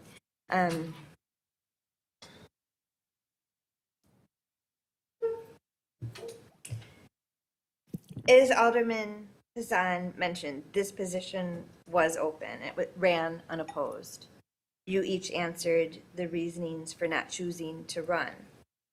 Would you, if not selected and/or if selected this evening, choose to run in the next election? I want to add, it is possible to be an incumbent. Alderwoman Kenny did that recently, of someone that has served a term, so it can be done. So if you're not selected this evening, would you still be willing to give that commitment and run when this position is open again? Mr. Romansky? Sure. If I see an opportunity to better District 1, absolutely. That's my answer. Mr. Johnson? Maybe. You know, there's a lot of depending in that question. There's a lot of time between now and then, and, you know, hey, I'm 75. I might not be alive in 3 years. So, you know, it's really a big maybe, depending on, you know, the direction that everything's taking. And I certainly wouldn't want to interrupt somebody that's doing a great job. So. I appreciate your honesty on that. It's actually not, just so everyone's on the same page, it's not in 3 years, it's in about 20 months. Okay, The decision would need to be made if everyone's on the same page. Thank you. Mr. Day? Well, for me, I had said before that that was in the background of my mind anyway, so of course I would. Okay. Ms. Vetrano? It was always my intention to run in 2028. I know historically this has been a seat that, due to circumstances, has kind of come up a bunch. So I think that is always on the table. Hopefully, if I'm selected today, I would be here for the long run. But if not, then certainly plan on a 2028 run. And then it would be up to the people. Thank you. And I guess my next question would be, because again, so many of the excellent questions that were asked I had on my list. I think that a lot of people in the general public see us here in meetings, or they see us out having fun, right? The ribbon cuttings, the social events. It looks like it's all fun and glorious to be an elected official. They don't see the bad, the ugly, and the bad behind the scenes. We make it look easy when we're up here in front of a camera. We make it look easy when we're smiling, cutting a ribbon for a grand opening. It's a tough position. It's much tougher when I got into it than I thought it would be, and I attended meetings for a couple of years before the first time I ran 3 times. First time I ran against a well-known incumbent, learned a lot. It was a valuable lesson for me to run. Second time I had an opponent and ran. Third time I was unopposed, so I'm not a quitter. It's a big time commitment. When you choose this position to represent your constituents, they're expecting you to be here. There are going to be times where, when it's possible, and I understand if there's prior commitments with things, it's going to happen, but where you're going to need to schedule family vacations around council meetings if possible, because your constituents want and expect you here to make those votes. Your phone will ring, as you mentioned, sometimes off the hook. Sometimes I get voicemails at 2, 3 a.m. Does it mean I have to answer them? No. Will I answer them? No. Do I wake up and see if it's an emergency? A lot of times. People will contact you on holidays. I get contacted on holidays all the time. It's not a 9-to-5 position if you want to be a good, effective, elected official. My phone is on 24/7 and never gets shut off. I don't have 9-to-5 office hours. So with that being said, it is very life-changing. A wise business owner in the city, I'll never forget this, the first time I ran, called me and said, "Are you sure you really want to do this? Do you realize that you're going to lose friends, possibly upset family members, have your neighbors upset with you?" And the list is endless. And those things happen. You can't get a permit approved fast enough for a fence, a long-term friendship, out the door. Your neighbors are angry about something that you vote on, they stop talking to you. A lot of people have seen a lot of the ugliness that we deal with on social media. Of course, you have to have tough skin for that. If you even choose to read it, most of the time it's not worth even the attention of reading it. It is a life-altering position for a very small amount of money. It's giving back to the community and volunteering. So we need somebody that's going to be stable and remain in the seat. We can't have the same problem occurring over and over again. It's a tough position. You've got the former mayor who served years as an alderman, and of course, as a former mayor residing in the district. I could bring up a quote that he said on social media either late last night or today, that he agreed with me that he is tough on whoever his alder is. He expects certain expectations that maybe I don't have in my district because I don't have a former mayor in my district. So, that's something you have to think about too. So it is a time commitment, and it is a big life-changing thing. It's going to affect your family. It's going to possibly affect your career. It's a lot of stress to deal with. There's nights where if you really care about an issue or a concern, you may lose sleep. If you really put your heart and soul into the position, like I believe I do. So I just want to be throwing that out there as a clear understanding. It's not an easy position by any means, and I just want to make sure that everybody understands that. I don't want somebody to accept it just because of the title, the attention from the community. We need someone to dig in, learn fast, do the hard work, and guarantee, if the best they can, that they're not going to up and resign when things get tough, because things will get tough. We're in tough times right now. Things ahead can get tough. It's a growing, challenging city with a lot of great opportunities. And I guess my question is, are you up for that responsibility? Mr. Romansky? I care. When I moved to Franklin in 2017, we had a HOA president that would hand out violations. It was mismanaged, in my opinion. They did not provide owners with the necessary documents, financial documents, contractor documents. The only thing that we saw was a basic budget.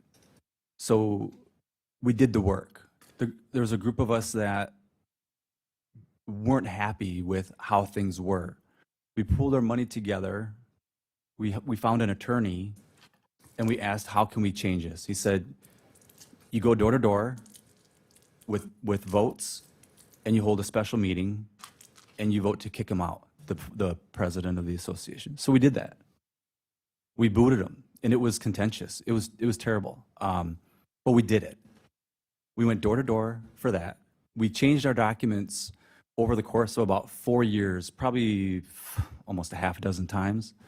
Went door to door to change the documents because the order in which they laid out the policies and the rules for the owners wasn't congruent with how things should be, in addition to technology changes and just how times have changed. Like I mentioned before, state statutes, things like that.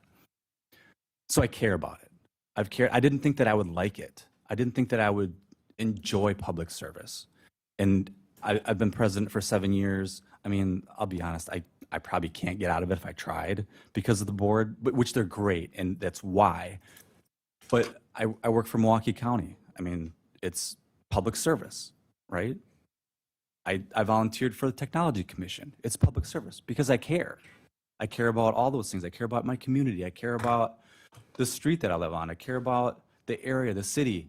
It's because I care, and I have my phone available to me. I get calls sometimes in the middle of the night for a fire alarm that goes off, or somebody's basement's flooded, or a poop pump is busted, and they're unable to flush their toilets. So that's the reason why I'm applying for this position, because I do care about the city, and I care about District 1. And I hope that answers the question that you didn't ask. Thank you. Yeah. Mr. Johnson? My life hasn't changed, and it won't be any different here than it is working for the state. I mean, I can go on about, deer management, slot sizes, bike trails. I have been in the middle of controversy for 40 years, and my kid isn't pitcher. Why not? So I sit in the director's chair. I don't know. Maybe he can't pitch. Yeah. But the point is that I've had those, continue to have those. I have people calling me now, and I've been retired for 10 years, wanting to know why. Neighbors are all up in arms because we got 3 foxes in our backyard. I'm loving it. I'm feeding them. So I shouldn't, but. Chief. Arrest me. All right, we're down to 3. Along with the deer and the sandhill cranes and the raccoons and the rabbits. So, again, it's not any different. Won't be any different. I've learned to deal with it. I mean, it's a calling to do this. I've been doing it for my life, and it hasn't been for the money. Mr. Day? For me, when I was president of the association, I kind of did that on a smaller scale anyway. Storm hits, tree falls on our boardwalk. Somebody happens to hear it at midnight. Guess who got the call at midnight? I was out there making sure that we shut down the boardwalk and made sure everybody was safe. So I do that anyway. In fact, growing up in West Dallas, I had relatives who were in local politics there. If anybody knows the Barzak name in West Dallas, those are my relatives. And so have actually in county politics as well. So I've known about that, and yes, I'm more than willing. Ms. Vetrano? I am well aware of the challenges that each of you face in these seats. The way I would answer this question is, for the past 6 years, I have been dedicating my heart and soul to my children. Now as they age, I am very much looking for something to call my own. And 2 things that really bring me joy and I'm very passionate about are complicated problem solving and service to others. And I feel like that would very much be met here. Thank you each. The last alderman to ask their questions would be Alderman Salus. I'll try to be brief. Why? Each city has challenges of its own. Could you please, what is the challenge that comes to your mind when it comes to the city of Franklin, and what can you do about it? Like, is there something jumps to your mind, say, we have this issue in the city of Franklin, and I'm gonna do something about it? The city overall or the District 1? the citywide? Citywide? I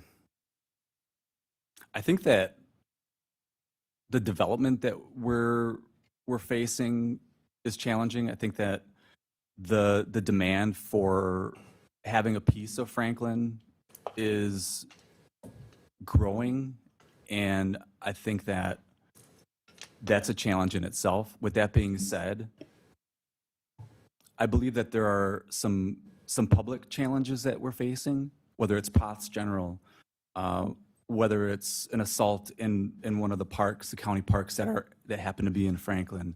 It's the on the border licensing. I think there's a number of situations that can bring attention to the city. But your question is, how can we fix them? By collaborating, by getting together and coming up with solutions. I think that for District 1 anyway, there's an area at 76th Street and Ryan Road that seems to be mixed use, where there's tires or somebody selling corn. I think that there should be more accessibility to parks, considering Oakleaf Trail. There's not a good, fair way to get there from the city of Franklin, from Putes or Drexel. It's you drive there, or you ride your bike or walk on the road. So those are two that immediately come to mind, aside from the public, high-profile challenges that we have, and traffic on Drexel and 68 too. Around 4 p.m. Mr. Johnson? Thanks. Yeah, and I agree. Growth and development. You know, how do we grow and develop, and how do we, you know, maintain being in an effective city when, and I've been there, it's not in my backyard. You know, there's so many people that have been here for a long period of time that look at growth and development as evil, and there's new people that are moving in that wish we had a downtown. You know, there are people, I remember working with John and Sue Black when the ski hill was just a ski hill. And now look at it. So yeah, it's very complicated how to get from here to there. And I think, you know, again, meeting after meeting, you know, consulting, commiserating, embracing, you know, trying to figure out what the best thing is, you know, for the most amount of people that you can deliver that. And, you know, the path development, you know, don't you want to be, you like Drexel Square, but, you know, we don't. So you know, who knows? Mr. Day? So, well, I think one of the things that jumps out to me, because we live down 76 and the pot development, and one of the things that I found interesting, for the 13 years that I lived here, we had an empty grocery store. And it was a great grocery store, because when it was open, it was a great grocery store. And then some people have told me actually that was closed long before we got here. So I'm looking at, a lot of times I see a lot of vacant businesses. We had the Martini Bar that was closed, and I talked to the mayor at the time, and I was told, well, that's because he's waiting for the right tenant to give him the right dollar amount for his rent. I would like to see us as a community working to find, when we see those empty buildings, try to get local people in there. Maybe somebody who wants to start his own bakery but doesn't have the wherewithal. Let's give him some help. Let's work on getting him that space. Let him give him the help he needs to get that bakery open. And so it helps our constituent as well as the community as a whole. Ms. Vetrano? If you kind of think about the history of Franklin and, you know, how this was mostly a farming community, and then the enormous amount of growth that happened very quickly. I think there will always kind of be that kind of tug of war between what spaces are we keeping sacred and green, and then what spaces are we developing on. And what I think most about is, for the council, there is going to be this 2050 master plan. And I think whatever challenges we're facing, we have to think about, okay, here is a certain challenge. How are we going to think about it as it relates to what our long-term goals are? And so how are we going to meet this challenge based on what we hope our city looks like in 2050?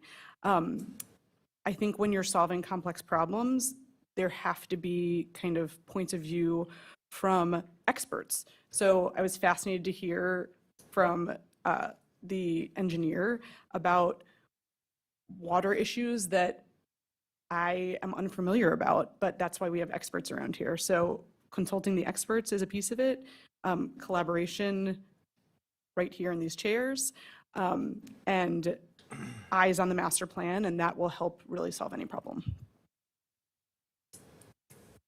Second question. The second question might be a little bit related somehow. There has been contentious debate within the council and within the city about granting a TIF district for residential use, whether it's a single family or multi-family.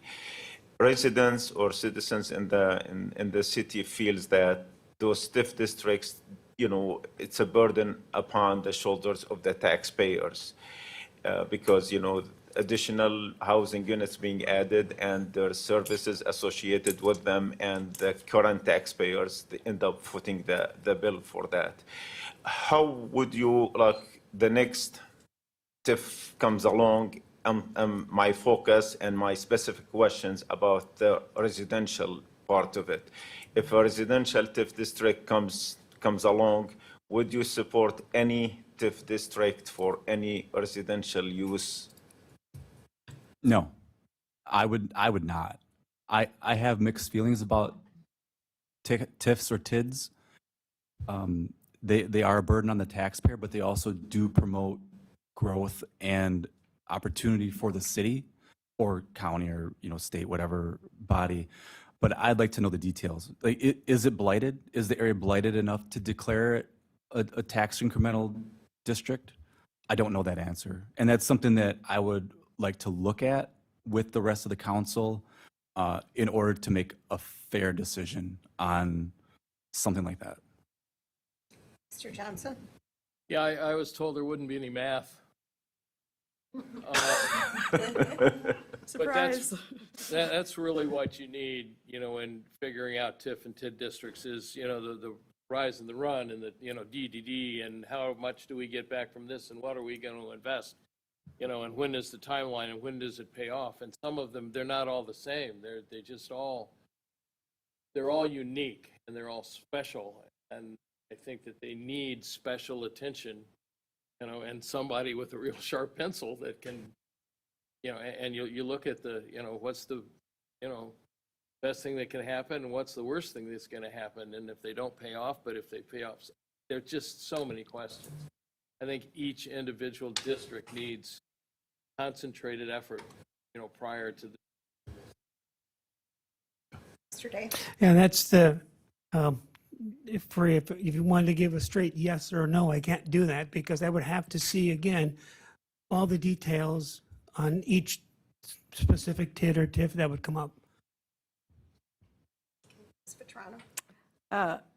I would say my generalized statement is I see a TIF or a TID as a focused investment for long-term gain overall.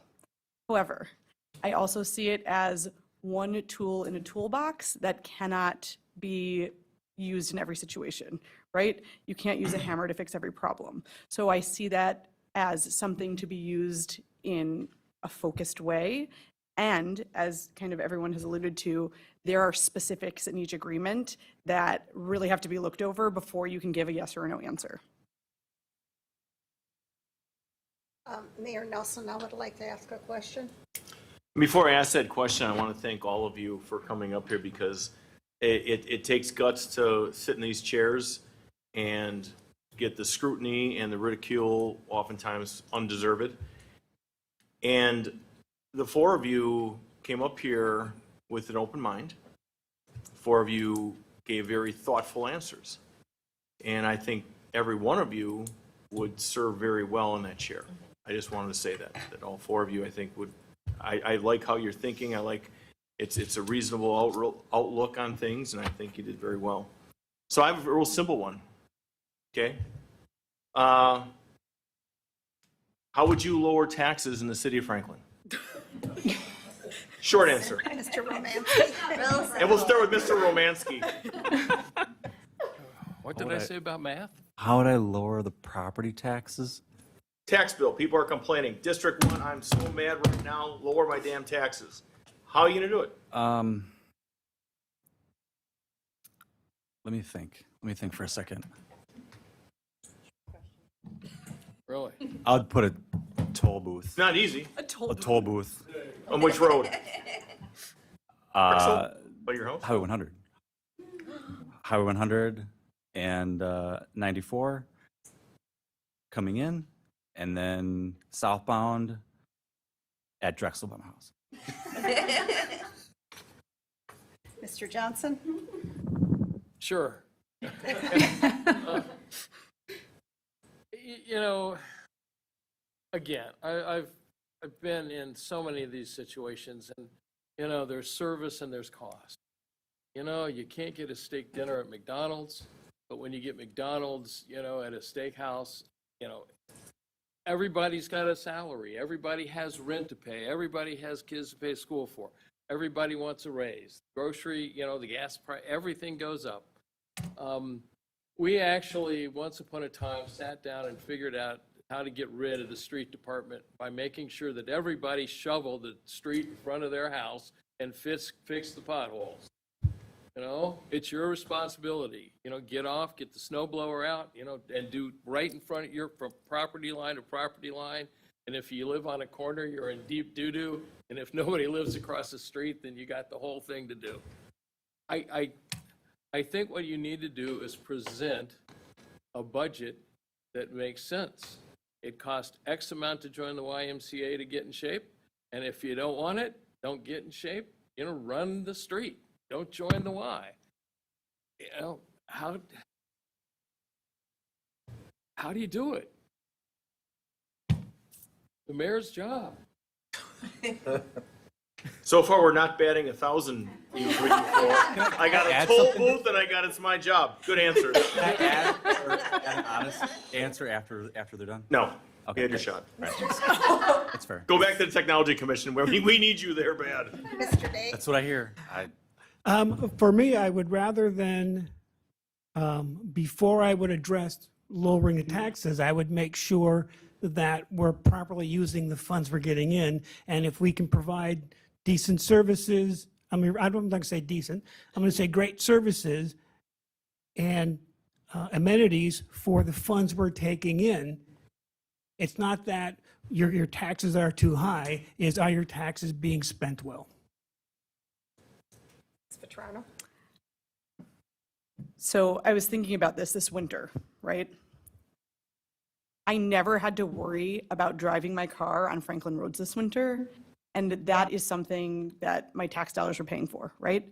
So I believe part of this is transparency around like services that you take for granted, and that's what you're paying for.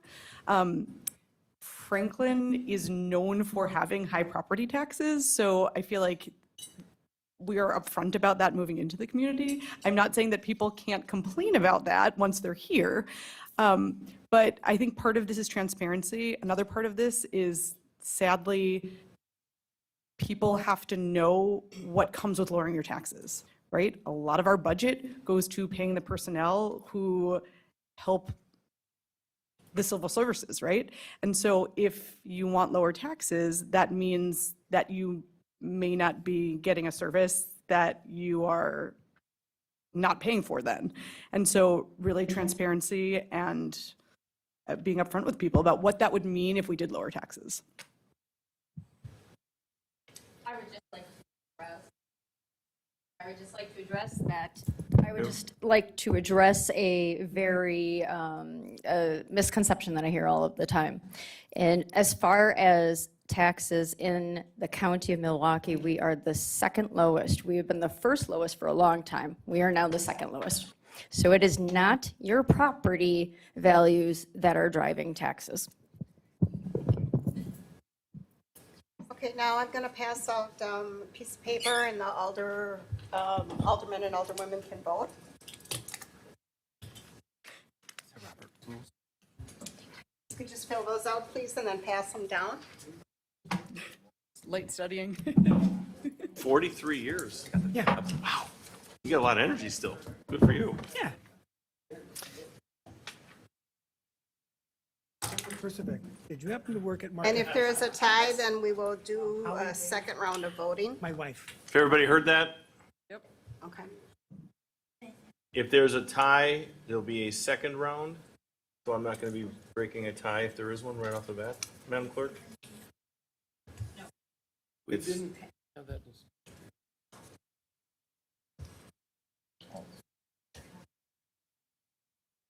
No.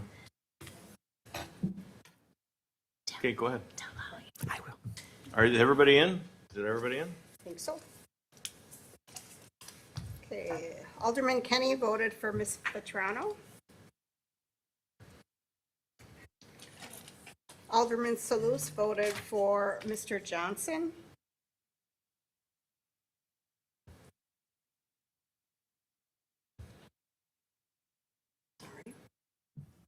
Alderman Hassan voted for Mr. Johnson.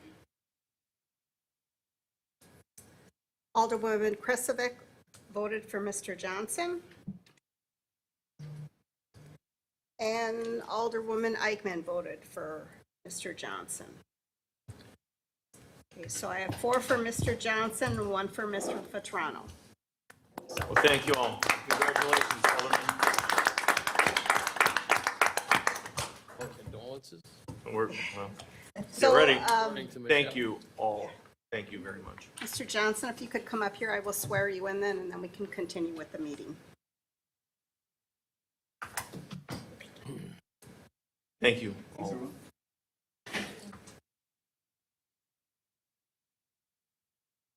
Where would you like the alderman? Right in front of the flag? There we go. Then we're going to take a 10-minute break.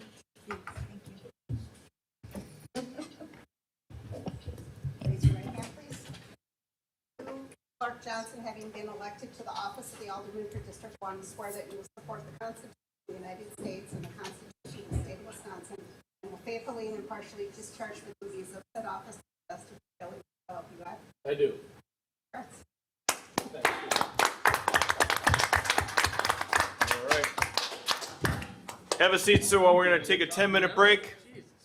It's now 8:27. Come back at 8:37. Kelly, let us know when we're off, please. G4, Fire Chief to provide an update, a brief update on Fire Department facilities and repair project at Fire Station Number 1. Chief, good evening and welcome. We are on G4. Are you going to note Alder Hassan? In a second. My apologies. Madam Clerk? Alderman Hassan has returned to his seat at, come on, 8:41. Chief, you've got the floor. Okay, thank you. Good evening to the council. Update on Fire Station 1 repair. After multiple rounds of water testing on both the front and the east walls of the station, yielding the results that we still do have water intrusion issues. We requested the assistance of the city engineering department and met with architect Wayne Tillman of Grafe on 2 separate occasions during the month of May. Wayne assisted us in providing a second analysis at the conditions at Fire Station 1 involving the masonry walls and the leakage. He also assisted in getting a additional quotation from a second contractor for masonry repair and restoration and sealing work. Those were included in your packet, and I would especially like to point out the email with his observations, particularly the area where he evaluated the repairs that were being proposed, and issued the observations that, quote, "We don't know exactly what the issues are leading to the moisture infiltration," and, quote, "I don't know that this alone will eliminate all the problems." This additional information, as fire chief, makes me very wary of making repairs in the amounts listed with no guarantee that it will 100% solve our water intrusion issues. This kind of leads into the next council action item, which is our request to bring in a outside contractor who specializes in public safety facilities to lead us down the path and provide recommendations on updating our strategic plan for the future. But with that, I'll pause for any questions on item G4. G4 questions, comments? Okay, this is informational only. Oh, Mr. Salus? Yeah, just like, it's not reassuring that the architect who's supposed to be an expert on the matter, that he basically doesn't, provide any clear answers to what's going on. What is the level of the intrusion, the leakage? Is it like, substantial, or just like, how can you describe it? Sure, happy to provide that information. It is not necessarily a waterfall coming in, so we are able to still operate from the building. However, when we get a wind-driven rain or a long-term rain similar to the events we had during the month of April, there was noticeable leakage from several of the lower blocks. So the tuck pointing that they have done since looking back, we've been working on this issue since 2022, actually. The areas that were tuck pointed were good. The lower block areas are where we had the seepage coming in.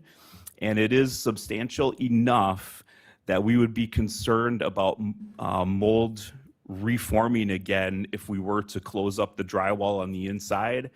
And that's exactly what we're concerned with, that if we button it up as is, bring it back to the condition that it was in another 10 years, we're going to be repeating this process again.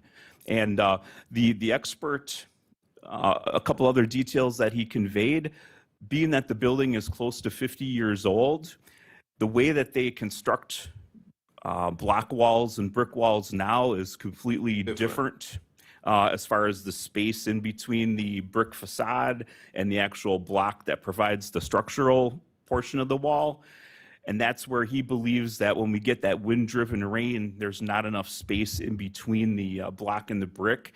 That, it's not that anyone did anything wrong. In 1980, when the building was built, that was industry standard with how they did it. But now 50 years later, in order to solve the problem, it appears that it is probably going to require a little bit more substantial effort than strictly tuck pointing, sealing, and the items that were outlined in the quotation. Yeah, it's definitely the way the building, because I visited the site, the way it was structured is completely different than what's the standard right now. So what is any updates on the interior renovations of the place, or you cannot talk about that when it comes to the... We've been holding off. The budget that was allocated for this year was $50,000, and we do have a balance of $20,000 remaining from what was allocated. We've held off on doing most of the interior repairs just because of the still having the water infiltration issues with those exterior walls. Thank you, I yield. Alderwoman? Thank you, Mayor. I just feel that it's important that when we do this, we do it right versus just putting a Band-Aid on the problem. Also, because if we are indeed going to hopefully expand the station in the near future, that we do this properly, even if we have to unfortunately put a little bit of extra money on it, because putting a Band-Aid on it's just not going to help. We'd like to see the station last long term, especially as mentioned, if we do expand the station. So I feel it's really important to put the proper funds into it. Thank you. Motion to accept and place on file. I'll make the motion to accept and place on file. Second. Second, all those in favor? Aye. Aye. Any opposed? Ayes have it, motion carries. I missed second tonight. G5, resolution authorizing the City of Franklin to execute a contract with Wendell Architecture PC to conduct a fire department facility condition review and needs analysis. Chief, you still got the floor. For your consideration is a agreement with Wendell Architecture, who is a nationally recognized firm who specializes in public safety facilities, including fire stations and police stations. The proposal in front of you will provide several deliverables that will help to update our strategic plan for fire facilities and fire services in the city. It'll provide a GIS response time analysis from our current 3 fire stations and also take into account the future growth projected in the city, and again, in that 5-year, 10-year, 20-year steps about what the needs of the city will be in the future, so we can make decisions that will have the biggest return on our investment in the short term. The firm selected has experts not only in architectural engineering, but also in public safety design. There are several retired fire chiefs and police chiefs that work on their staff, so they've dealt with the special needs of these facilities before. They're currently working on a new fire station project for the village of Union Grove, which is right in our neighborhood. And the firm also would have the ability, if we did move forward on a project, they have the ability to not only do this study for us, they have the ability to provide architectural plans, and if we would choose to actually general contract the project as well. So it would be a seamless integration. If we like them and we want to go with them in the future, they offer all those services. The financial note for this, I discussed with Finance Director. The funding would come from available funds currently. The plan was to put this as part of our 2026 capital borrowing project. That was the project that was also going to fund the Drexel Road construction. That has obviously been changed, as you heard earlier this evening. So this project would be funded out of existing funds and then would be reimbursed from future capital project borrowing through the adoption of a reimbursement resolution and subsequent bond issuance later in 2026. And that was from Danielle from Finance Department. I'd like to make the motion to adopt. I'll second. First and a second. Can we have a discussion? First and a second. We have a first and a second. Further discussion, Alderman Salusi, you've got the floor. Chief, do you have any doubt in your mind that we do not need a station number 4 on Ryan Road? Because, you know, knowing the dynamics of the development, we definitely need to have a station in that vicinity. I'm just like wondering if we should save the money. Like these stations, what we have, they are serving certain populations within, you know, around them. And this station at the, you know, number 1, it's landlocked. It does not have a great potential to become, you know, the administration and a station as well. The design of the stations was not like, you know, top notch either. The construction of it, there is issues, you know, as we discussed. I'm just like wondering if we save the money, and rather than putting the money in these studies evaluation, it's some, we know what's going to happen. We need additional station to have to be number 4 station and to be the administrative office. So I'm just like wondering, why can't we just like put the money toward the design of the new facility rather than spending any money on, you know, this maintenance issue that you are experiencing? Trust me, we can find a way to to pay, it's natural to have minute leaks in a building structure that way. I am familiar with that. So you just a thought, just put the money toward the new development and the new station and save the $50,000 from I don't see the study necessary, to be honest with you. No, I appreciate your question, and I appreciate you mentioning the Station 4.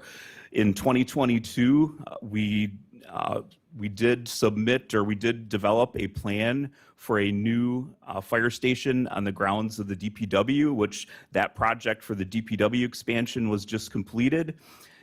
In the 2022 plan, the additional space required for a fire station would be available at the DPW grounds. So that project still is important because of the growth in the southern part of the city.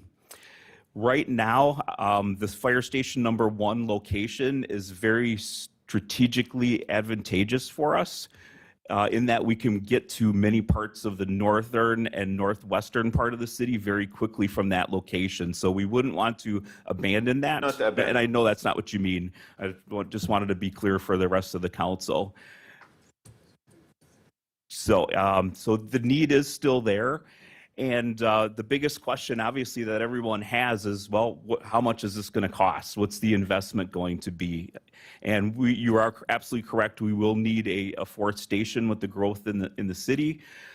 The really value that this study brings in is it starts to put a price tag to the concept, so we can all see what the investment would be.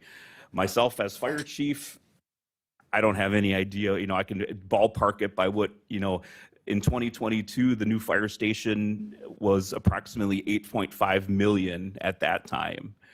And it, like always, we're juggling priorities.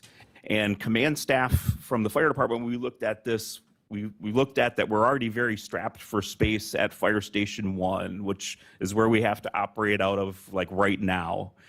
And we looked at this as potentially an opportunity to do a very modest expansion, to move those walls out that are causing us problems now, build new walls, give us a little bit bigger footprint, modest expansion that would not only solve the water intrusion issues, but it would also give us a little bit more space and a needed renovation. When you look at the facilities for the 24-hour staff, the showers and bathrooms need upgrading. The offices, still have furniture from the 1980s, 1990s in it. The building, because it's good, we plan on using it into the foreseeable future. The building, Fire Station 1, does need some desperately needed repairs to it. So this, like I mentioned, this study would give us the ability to bring all those thoughts together, put priorities and funding and a plan together to accomplish all those goals and to look at the growth of the city in the future as well. So I know it's a high price tag, but I think it's a good investment to bring in those experts that can help us to make those decisions. My hope would be to have a member of the council as part of the group working with this consultant, as well as a citizen member as well. I wouldn't mind to serve on that as well. So if we spend this money, he is not touching the design yet, whether expanding or if we spend the money, he's not. A big part of it would be a conceptual design and programming options.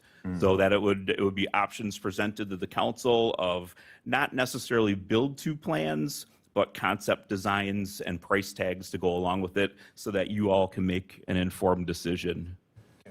Okay, thank you. Yeah, Okay, we've got a first and a second on the motion presented. Is there further discussion? No. All those in favor? Aye. Any opposed? Ayes have it, motion carries. Thank you. G6, all districts, a resolution approving the Wisconsin Department of Natural Resources NR-208 compliance maintenance report for 2025.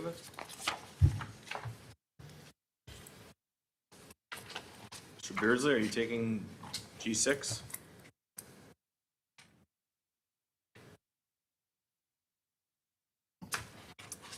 Good evening, sir. Good evening. This is just our statutory duty to report to the DNR how our compliance has been in the sewer utility. Questions? If not, there's a motion presented. I'll make the motion. I'll second. First and a second, all those in favor? Aye. Any opposed? Ayes have it, motion carries. G7. Thank you. D4, a resolution approving a partial property tax rescission and refund for parcel number 853-0114-000. Alderwoman D4. I'll make the motion. I second. First and a second, further discussion? Is this a roll call? No. All those in favor? Aye. Any opposed? Ayes have it, motion carries. G8, a resolution authorizing external officials to execute a Kayla's Playground charitable donation agreement. Ms. Hirsch, anything on this? Because there's a motion I'll make- presented here. I'll make the motion to I that. second. First and a second, all those in favor? Aye. Any opposed? Ayes have it, motion carries. G9, establish a last Saturday in October for the Halloween trick or treat observance in the city of Franklin from 4 p.m. to 7 p.m. I'll make the motion. I'll second. First and seconded by Alderwoman in D4. All those in favor? Aye. Any opposed? Ayes have it, motion carries. G10, an ordinance to amend 169-1 licenses required of the municipal code of the city of Franklin, Wisconsin to decrease the cost of the alcohol beverages provisional operator's license fee. Madam Clerk, please explain this craziness. The state statute says you cannot charge more than $15, and we have in our ordinance 25, so we need to decrease it down to 15. Okay, So moved. Second. first and a second, all those in favor? Aye. Any opposed? Ayes have it, motion carries. G11, City of Franklin's Community Development Block Grant Program Project for 2027. This is a standard annual community block that we apply for, and the request is the same as it always is. Motion to approve. Second. First and a second, all those in favor? Aye. Any opposed? Ayes have it, motion carries.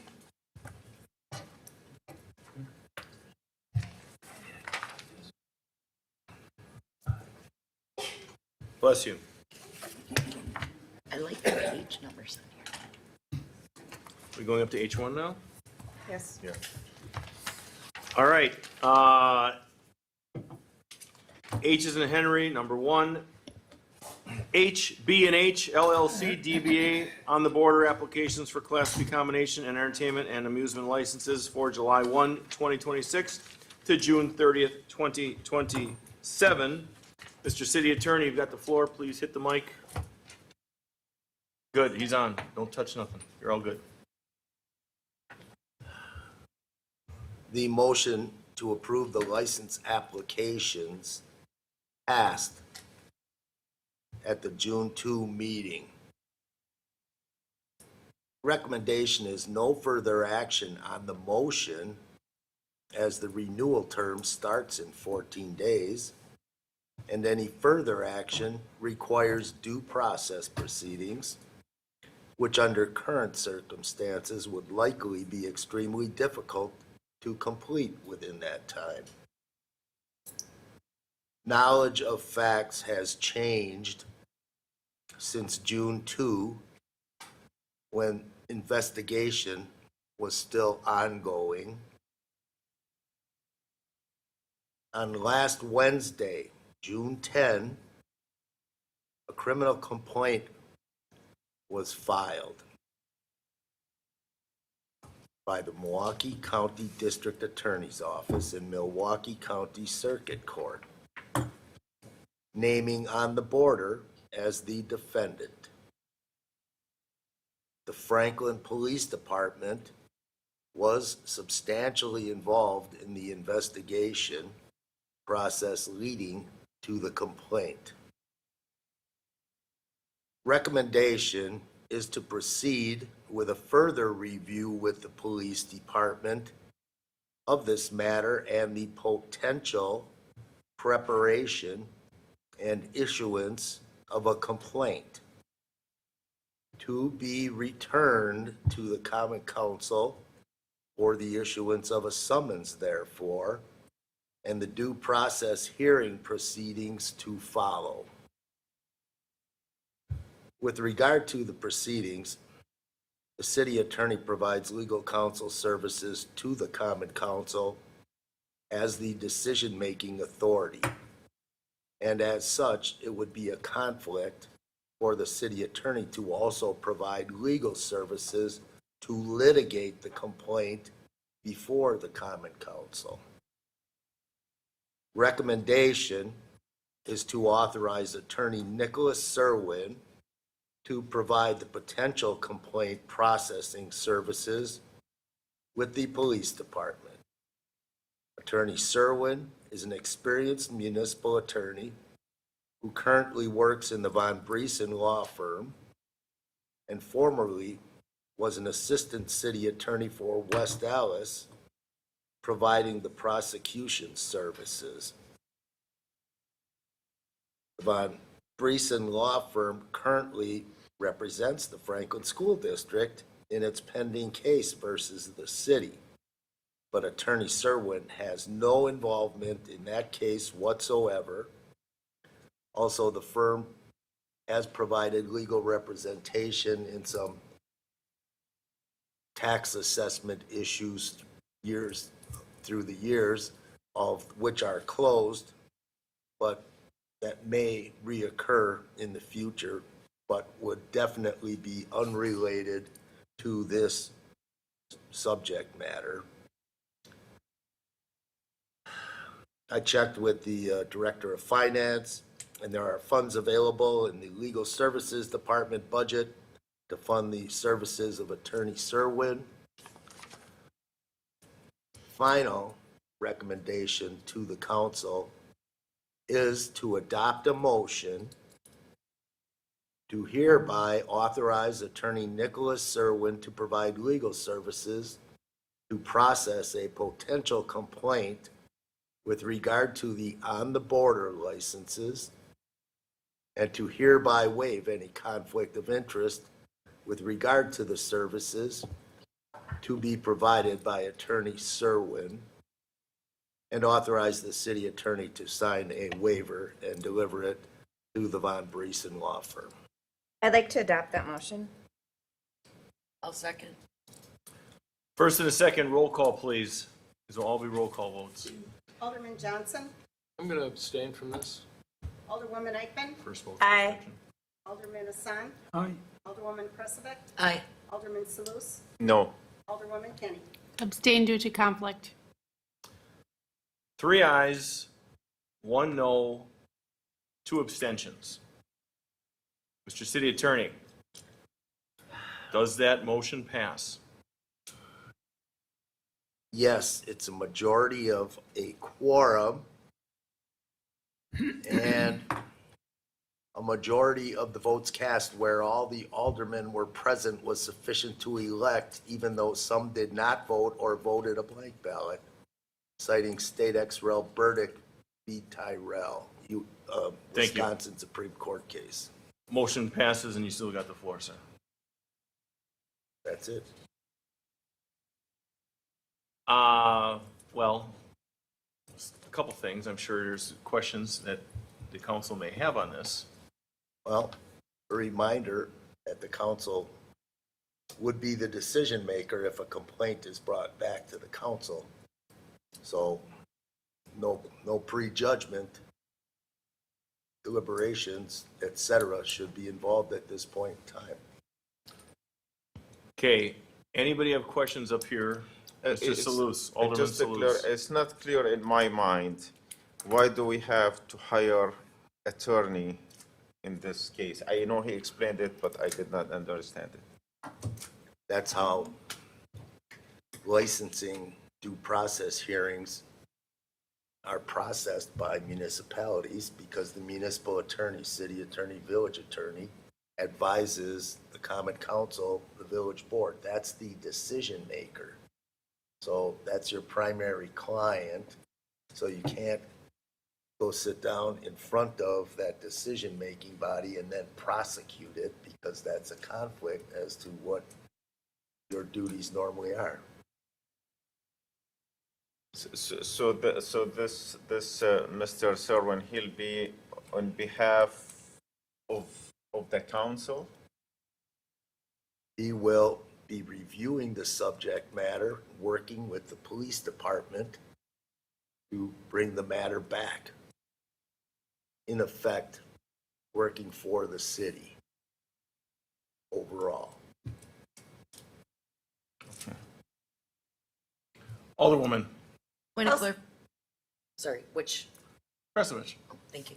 Just a point of clarification, would that occur after any other cases resolved or at this? Would what occur? You're talking about having a hearing here about the license, right? Correct. Okay. So would that hearing occur after any other? No, Okay. unless the other ends relatively very soon. Okay. Alderwoman Eichmann. Do we have a time frame of how soon this hearing will be held? If it's brought back with a proposed complaint, and if the common council would issue a summons, somewhere basically within the next month might be a reasonable estimate. Thank you. So hold on. Please, you had one shot. We'll go back to you, but I want to get some clarification. So their license expires June 30th. Yes. Okay? Now, I understand we're looking at a process, but what happens July 1st if there's been no movement in the courts, no movement in the complaint? Do they have an approved operator's license to operate as they are now until we file our formal complaint? The motion to grant the licenses passed at the June 2 meeting. So yes, and it is not just a matter of when a complaint is filed. It would have to be ultimately a potential decision following the due process hearing proceedings to revoke the license. Thank you for the clarification. I just want to make sure that everybody is aware of the process, and it is due process, and it's not a fast process at times, and that's what we have to keep in consideration. Well, pursuant to the statute, a hearing is to be held not less than 3 days nor more than 10 days after the issuance of a summons upon the complaint by the common council. Thank you. Alderman Salus? Just like, to the best of my understanding, in the June 2nd meeting, the motion failed because there was a 3 Didn't fail. abstentions. Didn't fail, sir. That's what we just talked about. You've been advised the motion having been passed.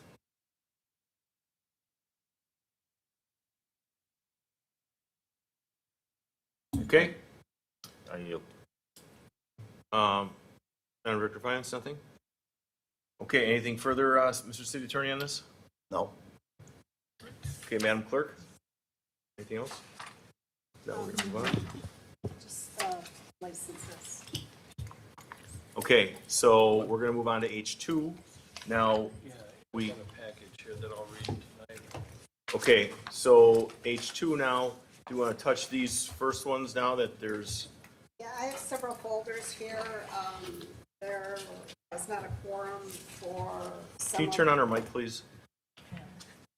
There was not a quorum for some of these licenses, so I have them here. You have the opportunity to look at them if you would like,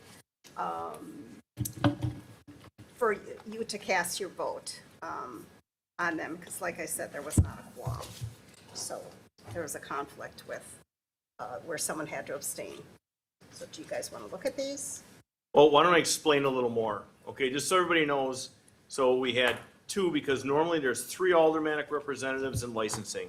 And congratulations, sir, that's part of your assignments, is you'll be on licensing. And when we're down to two, and because one had a conflict because her daughter works there part-time, and that's a conflict according to the city attorney. So then we did not have a quorum, so we have one Alderwoman Eichman, that reviewed, and we couldn't move forward with that because we only had one. Did you review all of them? I did review all of them, thank you. Okay, so Alderwoman Eichman, you did review all of them. Did you have any problems or concerns with any of them for the Hideaway? For the Hideaway, let's go, we have several pages here, let me just double check.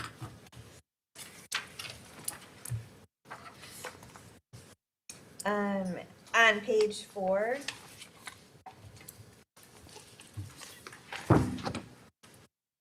the 7th operator down for the Hideaway. Can you say the name? Public record. Sure, Daniel Mackey, we'd like to approve, but with a letter. Because you can go through these and then look for a second, unless somebody wants to actually look at it, because you've already reviewed it. If anybody wants to review them, Yeah, the others for the Hideaway, I approved. you had no issues with them. No. Good. Except for the one. approved with a Except letter. the one that we just talked about, okay? Correct. All right, there's a first. Is there a second for those individually? I'll second. Okay, Alderman Kresovich is a second. We're going to do a roll call because I believe there's an abstention. Alderwoman Kenny, Abstain due to conflict. Alderman Salus, Aye. Alderwoman Kresevich, Aye. Alderman Hassan, Aye. Alderwoman Eichman, Aye. Alderman Johnson. Abstain. 4 ayes, 2 abstentions. Motion passes. Now we'll go back to regular order. Now some on the border. Okay, so could you want to say them or we're? We have a few of them for on the border that Alderwoman Kenny had to abstain from. Alderwoman Eichman did review them. 2 of them, Brianna and Vernon, she wants to hold for appearance and bring those back. And she did approve Maria Perez and Aria Evans Mitchell. She did look at those and she did say that those are approved. So of the 4, 2 are approved and 2 are what? Held for appearance or? Held for appearance, which means they would come back to the next meeting for an appearance. Okay. There's this one, these 2, There are, 2 on 187. There's No, a there's- duplicate on page 2 with the same name. 4 Oh, on that's page 2 because- and 1 on page 5. If it's a new and a renewal, is that the one you're talking about? I don't know, I didn't look at those. Yeah, the only ones I have in here are the Hideaway and I have, Yeah, Maria's a new animal. And then Vernon is.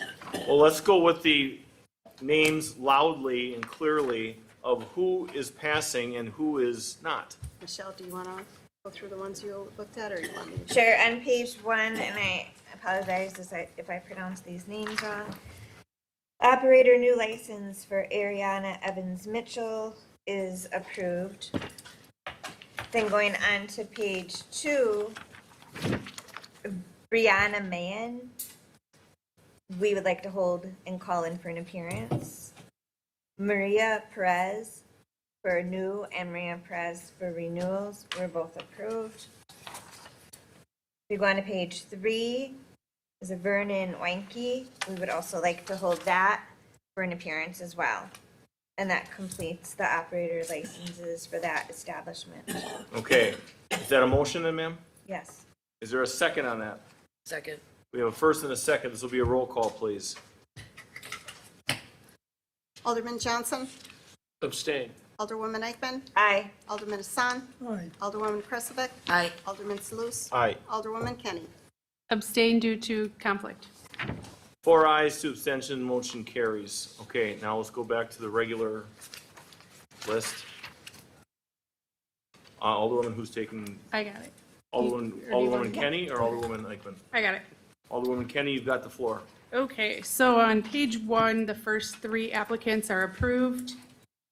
Starting with the 4th applicant, National 8 Oil, approved pending inspection and certificate of occupancy. DBA Curry House, approved pending inspection. The next one was just approved by council. And then the last one has to come in for correction of application. Page 2.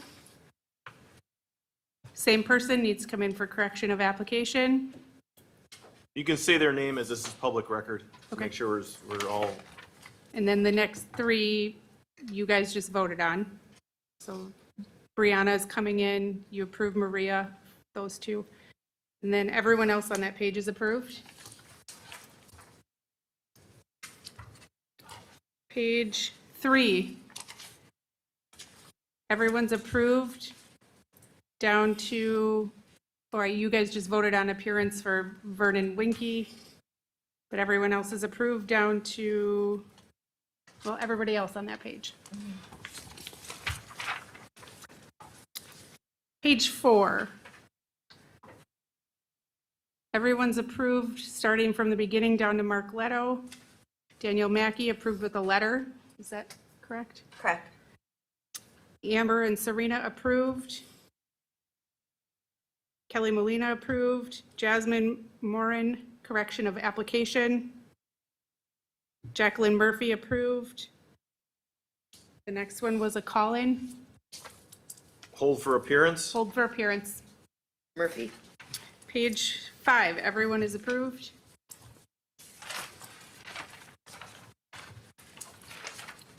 Page 6, Faye Young approved. Franklin's annual National Night Out approved, and the Franklin MHP land approved pending inspection. I'll second that. First and a second, roll call, please. Alderwoman Kenny? Aye. Alderman Sluse? Aye.